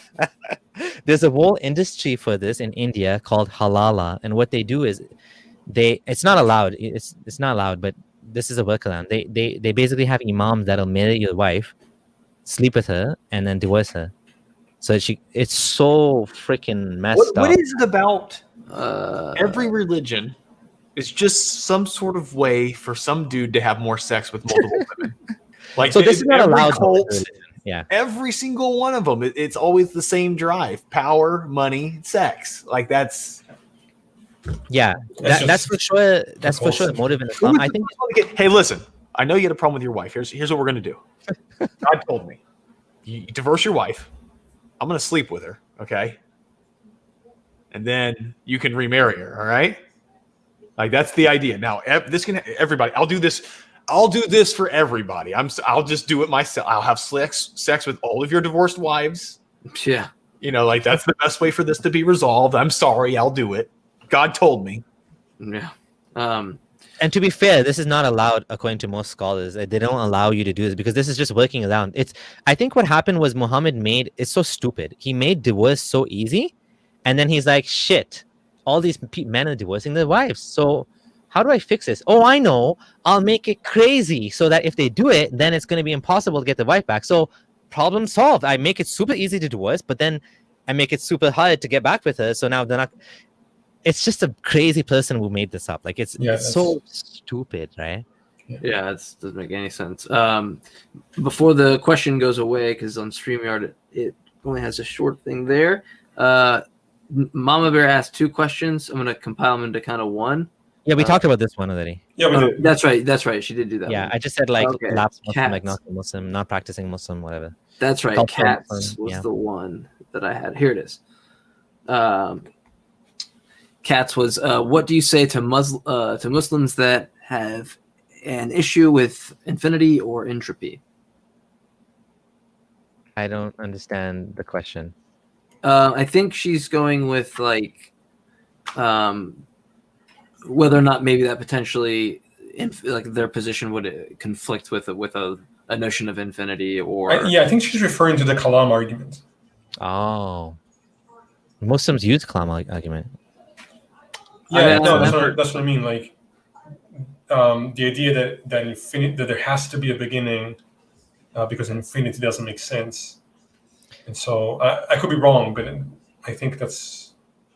Yeah, I think like we were talking about before the show, all of these arguments, the contingency argument, the Kalam cosmological argument, all of these arguments are like so niche. Like nobody ever in the real world ever converts to Islam because of the Kalam cosmological argument. Sure. It's just like these, like theists love these things to like talking about these things, but in reality, they're not the reason why people believe in the first place. And even if we are to, posit that it's true and there is some sort of God, we're still left with the question of, well, what about the Quran? And the Quran is, I think, where everything falls apart. So I've always said, like even in my first coming out video when I left Islam, I said, well, if there's some sort of deity out there, deism is true, then maybe it's true. I don't think it's true, but I don't have any argument against that. I don't have any problem with someone believing there's some created entity out there.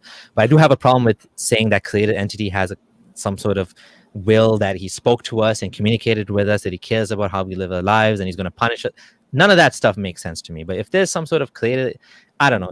I'm not convinced, but maybe one day I'll be convinced. I don't know if there's evidence for that. Sure, yeah. Kat, if you want to maybe elucidate on if we missed it, just do that, and we'll try to get to it. we're gonna just go ahead and move on here. I won't try. So I will really probably offend you if I try to pronounce the name. But where do you see Muslims in 10 years? In 10 years, more moderate and reformed or fundamentalist? And where do you see this ex-Muslim movement going? So, Sikandar, I honestly think we're gonna see a huge spike in non-religious Muslims. We're going to see a lot more Muslims that they just don't believe, but they don't call themselves ex-Muslim. The ex-Muslim movement is exploding like nothing, like crazy right now. Like you have Zakir Naik scared with the death threat. They don't know how to stop it. They don't have a way to stop it other than threats. That's it. Definitely. I hope a day comes where there's no more ex-Muslim. And what I mean by that is the label is just totally unnecessary. I don't like identity politics, and ex-Muslim is like a huge play on identity politics, but I do think it's necessary right now, and I do think it's important that people know that there's such a thing as ex-Muslims, because a lot of people don't even know you can leave Islam. It's like I've heard so many people tell me when I heard about ex-Muslim, I'm like, you can leave Islam? People leave Islam? I don't know anyone that left Islam. And then they're like, wow, this is a whole new world to me. So I like the label, but I want a day to come where, like this one guy mentioned in the comment on EXMNA, Ex-Muslims in North America page, he's an Uyghur Muslim in China. And he's like, well, Muslims here, we don't care. We drink, we pray, we don't pray. There's no such thing as ex-Muslim. And I wanted to have him on my show to talk about this, because I think that's where the future is going. The future is going into a place where Muslims, like, nobody cares if you're Muslim or not. Yeah, you're Muslim, you're not Muslim. Nobody cares. Now, unfortunately, it's this big thing. Yeah, you left Islam. Oh, shit, we have to kill you. We have to, like, whatever.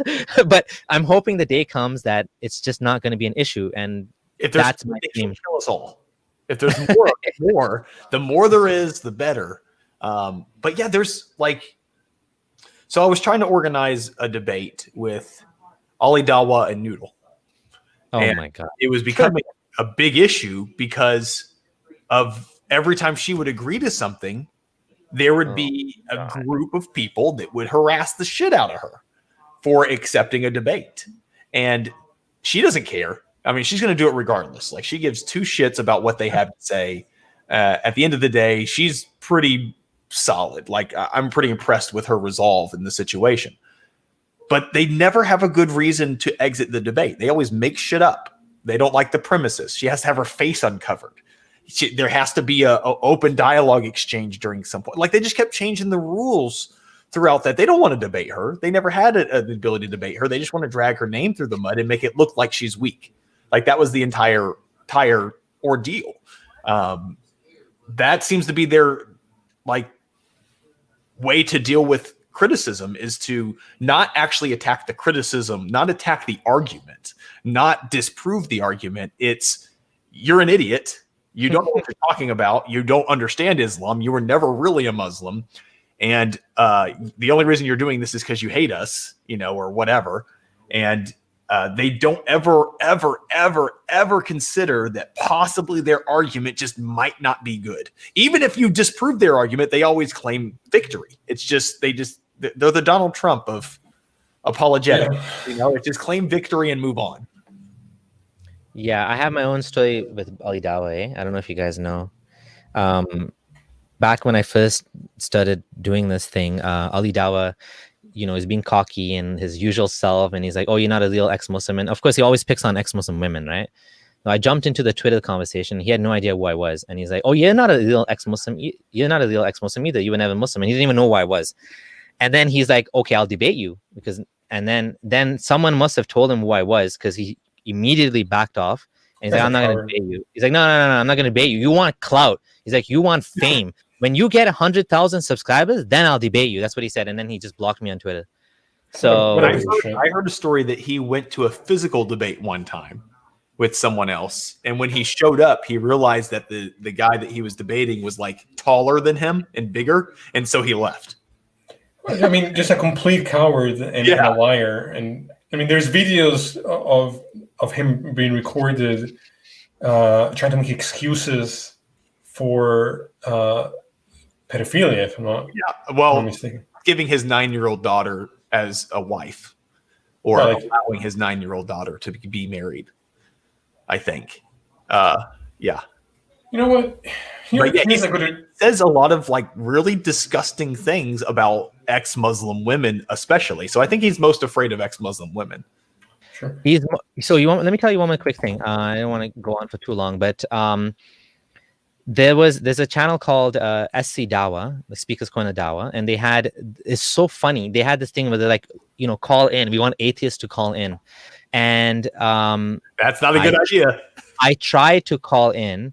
I was excited. I'm like, hey, this is cool. Like, I've never talked to these guys. They don't want to talk to me usually. I've had the same sort of experience of them running around, but they're like, they're inviting us now. This is my chance to have a chat with them. And I was scared. Okay, let's be honest. I wasn't like Mr. Macho Man. I'm going to go there and show these Muslims that they're wrong. There was Muhammad Hijab there was Subur, there was Hamza. So it's man, I was like freaking scared, but I'm like, you know what? I'm going to at least try to have a conversation with them. They blocked me from the channel. They kicked me out of the StreamYard thing and all my friends. And then they made an announcement after. They're like, guess what they said? They said, we thought you were Muslim. They literally said, I thought you were Muslim. My name said Abdullah Samir, and every single one of them knows me. And they said, I thought your name was Abdullah, so you were Muslim. That was like the lamest excuse ever. And then they said, they basically wanted Never Moose, like you guys. We call them Never Moose, Never Muslims, to talk. They didn't want ex-Muslims. They wanted atheists like you guys who don't know Islamic scripture usually. Like, I mean, not to be like rude, but just that you don't know it as well as we do because we lived it. And they were happy to talk to like white atheists, but they didn't want to talk to ex-Muslims. And it wasn't just me. I asked my friend Farhan Qureshi, Abdullah Gondal. They didn't take a single one of our calls. So, and this is a pattern I've had in general it's not always the case. I think Muhammad Hijab now, if I asked him for a debate, he'd probably do it. He's not scared of me or anything like that. Ali Dawa, I don't know about him, but in general, the Muslim community has been playing this game of, we're just going to avoid you guys. We're just going to ignore you. We're not going to talk about you. But now it's got to the point where they're actually starting to engage. And of course, like you said, he never intended to debate Infidel Noodle. He thought she's going to say no. And he can say, haha, see the chickens, the cowards. But she didn't play that narrative. She's like, no, I'm going to debate you. And I even told her, and she asked me, I'm like, be careful. This guy, he lives, talks, and sleeps Speaker's Corner. He knows how to run around in circles. You've never done a debate before. Maybe you should like start with someone else and then, go to Ali Dawa. And she's brave and strong. And she's like, no, I'm going to do it. We gave very clear expectations for the debate. She laid it out in freaking like 2 pages of points, and it was like exactly how it should go. And he says, cool, that's fine. But then a couple days goes by and he's like, no, we're not doing that. I want this. But he said that in his channel, but not in an email to us. He never said shit to us, except that he was cool with it. And then he's going on his channel and claiming this other stuff. And it was very frustrating for me because I was behind the scenes. I could see what was going on. I knew what he was actually saying. And then for him to keep saying shit about Noodle, just this nasty stuff about her for no reason, like that she's willing to take the debate. She's always been very like calm and collected and not name calling or anything else about him. But yeah, he's disgusting with the way he treats that situation. So, Ali Dawa is a showman. That's what he is. He's good at looking good, and that's how he grew his platform. He's really good at that. He's not necessarily good at debate, but he's good at like evading questions, changing topics, shouting over you. That's Speaker's Corner for you. I mean, that's how they operate, right? I did give him 2 conditions to debate me, and he did not take them. He's not going to. He's not going to take my 2 conditions. That's what they do. I only gave him 2 conditions. He could pick the topic. He wants to pick the topic. He picked the topic. I don't care. By the way, to the niqab and only speak Arabic. That's all. That's my only requirement. By the way, I just need to say to the trolls, whoever keeps coming in with a different username trying to troll us, and you're literally proving their point that you're just a piece of shit and can't actually have a real conversation. So yeah, and well, real fast on that too. People are asking in the comments, "Are you talking about me?" My question. If you don't see the troll, we're just literally that fast and that good that he can't even get what he's trying to get out there. But there is somebody that was saying things in there that we've taken care of. We are too fast. We are too fast for your shit. I'm on top of it. My eyes are on the chat. So and nobody's scared of you. If you want to have an actual debate, I'm open with that. But when you set up a username talking about raping people, you're not worth anybody's time. So you can go fuck yourself. Well, and the thing is that what I'm trying to say is we want to challenge, not like you're just making that easy for us. Like we provide an actual counter argument. You're just like making me go, okay, well, you don't have an actual argument, nor do you care to actually have a discussion. But we're stuck on this one. Let's just go ahead. Unless you guys want to finish up anything that you were saying on that point, I don't want to completely derail it. But I'm done. Cool. Okay. Couple more questions, and then. Yeah, sure. Did you believe the moon cracked in half and was the pit, and Muhammad rode a donkey to have an animal? Okay, so you guys kind of talked about this a little bit earlier. Not this exactly, but when you said Muhammad's immoral actions and like allowing his soldiers to have slaves and whatever. I never saw this as a problem as a Muslim, because I was like, well, if Muhammad's truly from God, then whatever he says is fine. So I didn't have any issue with any of this stuff. And people ask me, well, what about killing apostates? I never even thought about it. I'm like, yeah, whatever Muhammad said, marrying a 9-year-old. Well, he saw God spoke to him and said, well, marry this lady, this little girl, I guess. So at that time, I didn't have an issue with it. And once I was free of Islam, I was able to analyze Muhammad as a truly immoral man, because I was seeing him as someone that God was speaking to. So I was suspending judgment on everything that he said. In terms of him riding a donkey to whatever, again, I see this as a supernatural. I saw this as a supernatural thing that can't be proven. It's unfalsifiable. So I didn't care. Yeah, he went to heaven and whatever on a burak, an animal. I didn't have a problem with that. The split the moon though, that's a better example. That's something that's falsifiable. The going on a donkey to space and jinns, and like the Quran says that Allah sends shooting stars to chase the devil so they don't hear his whispering or something. You can't disprove that. It's unfalsifiable. So people that are talking to Muslims, just remember, don't get into things of theology that are unfalsifiable. Talk about issues that are falsifiable. What's falsifiable? Muhammad split the moon. Why is it falsifiable? Because then we can ask some questions. I remember as a new Muslim asking my Sunni Muslim friend, oh my God, this is amazing. Muhammad split the moon. There must have been so many people that saw it. Do we have any records? And he was like, there was some guy in India that saw it. Some king, something, right? There's some king, apparently, Muslims say. It's just like the Christians in the darkness during the crucifixion. Nobody else saw that shit. Nobody else wrote about it. Is it Burak? Burak? Yeah, the Burak, right? What would you say? Like, what taxonomy would you? I won't even get into that. Sorry, I won't do that. It's just a joke. Did it evolve? I don't know if it evolved. Where we find its common ancestor? Are we related? We related? Where do we diverge? Yeah. So sorry. Go ahead, Sisa. No, I just want to say, look, I just want to offer you my respect. I think your testimony is interesting because it really points to how religion can make otherwise very moral and nice people believe very horrible and excuse very horrible things. Like the child marriages. That's insane. And it takes coming out of that delusion and that ideology to really wake up from that and recognize the evil of those things. Yeah, and my friend Abdullah Gondal, I was talking to him, we had this conversation where he told me, it was my Islam.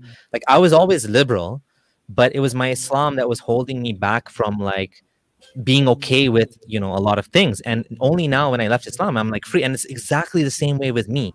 I've always been liberal, always been like, yeah, well, homosexuals, like, what are they bothering? I don't care.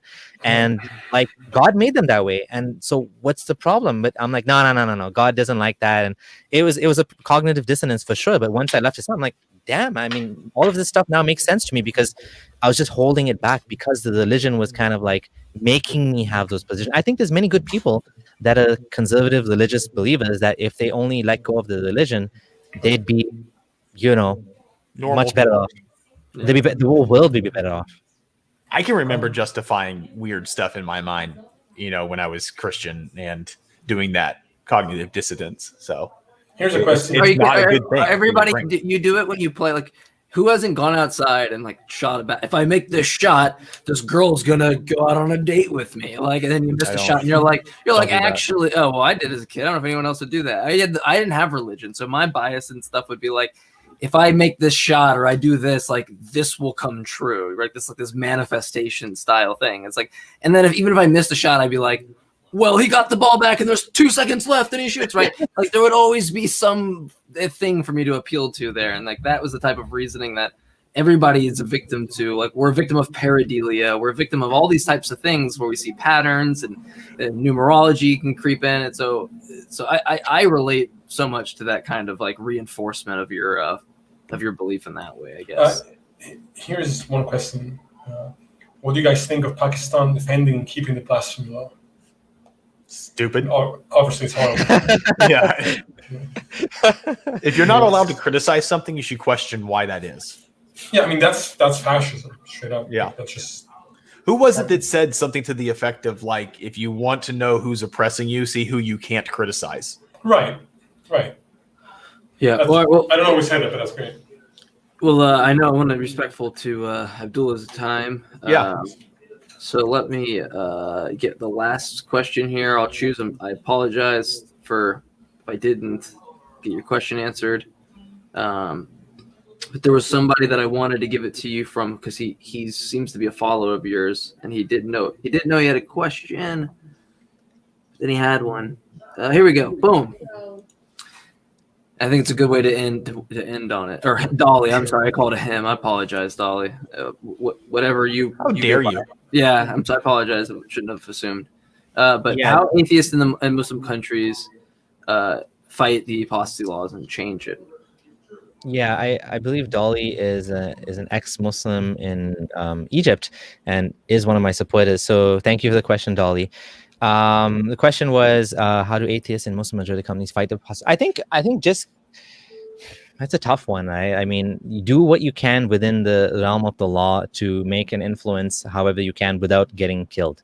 So don't do anything that's going to risk your life. I mean, a lot of people, what they do is they leave the country and then they talk about it. You know what I mean? Like people like ex-Muslims or activists that have left Egypt can talk about these things in Arabic and connect with the community. I don't speak Arabic. I can't connect too much.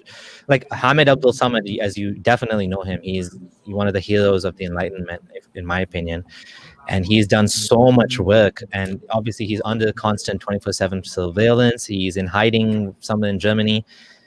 You know, his life is messed up now, but like he's a true hero that you know, so do what you can. Don't risk your life in any way. Just be careful. If you can use a pseudonym and talk about these things in private groups and you be safe, you know, use a VPN or whatever, do what you can. You know, you're doing a lot. I mean, Dolly supports me financially as well. She's a patron of mine. So, you know, if you're doing something, it's not like you're doing nothing. Help people that are outside of the country to make the change that you want, you know? So people in the country, it's dangerous. If you can do it, do it. But if you can't, then just be safe, you know? I think that's all I can say. That's a good segue to, you know, if you want to sort of bring awareness to human rights violations we had talked about earlier. Are there any websites we can look up, you know, people being in prison? You know, oh, right. Let me just open that up. Yeah. Okay. You can show me, share my screen, please. Sure. Gotcha. So Ex-Muslims in North America has this thing, it's persecution.exmuslims.org, and it's a persecution tracker. So you can actually look up live and you can see, well, not live, but I mean, you can, as cases are posted, you can see these are all the different cases of Muslims being persecuted for leaving Islam, for criticizing Islam, even Quranists. So Quranists is basically someone that doesn't accept hadith. There's Quranists on there.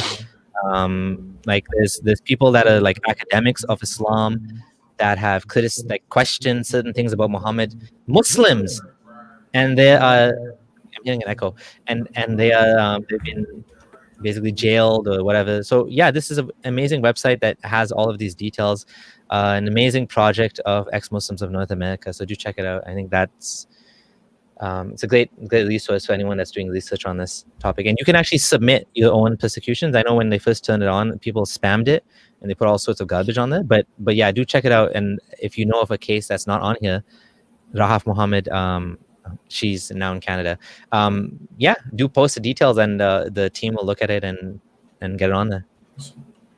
Abdullah, thank you so much for what you're doing, and I really appreciate your time. I hope you'll come back. This was really informative and educational, and you have my full support of what you're doing. Yeah, Thank exactly. you so much. Exactly. Yeah, next time I think I'll talk less and let you guys talk more. It'll be more. No. This was mainly for that. I don't have nearly as much to offer on the table with so this topic. It's something I want to learn more about, and even from a perspective of I have Muslim friends that give me their perspective, and I hear yours, and I'm clearly am on one side of the fence, obviously, but no, we do appreciate it, and it's meant for you to express that mainly. So we appreciate that. Jeff is just a pretty piece to look at. That's all. As long as my Jeff, thank you for coming on always. Yeah, guys. Well, thank you so Anytime. much. Anything you want to say before we get off, Abdullah? Anything you want to plug? Your YouTube channel, anything like that? Go ahead and please do that. I'm going to add the new channel to the description of the video. I don't think I did that yet. You can. I'll talk to you after about that. Yeah. So the new channel is Friendly Exmuslim, and those of you who are interested in hearing me talk about Islam, my latest video is debunking Muhammad hijab on transgenders. On transgender people. Muhammad hijab is wrong on transgender people. That was and most of you are also on TikTok. So I mean, that's how I met you guys, which is awesome, which is cool. I'm having fun on that platform. Totally different platform. It's more ad hoc, impromptu, and it's a lot of fun. I'm Exmoose, EXMOOSE, because Abdullah Samir was taken. Abdullah Adam was taken, which is my moniker from like 15 years ago. So Exmoose on TikTok. Yeah, so you can find me on there. And yeah, thanks for having me. It was fun. Really enjoyed this conversation. Again, next time I think love to hear more from you guys. And maybe we'll do one on my channel. I would love that. Anytime, just let us know when. Yeah, that'd be great. For sure. Jeez, don't fanboy out like. This was a great conversation. I really appreciate it. All right, guys. Thank you guys so much. And again, we'll have some more clips posted here in the week, and we will be, I think, doing another episode on Thomism will come up soon. I don't know if that'll be the next one, but yeah, stay tuned for that, and peace out, guys. Yeah, thank you.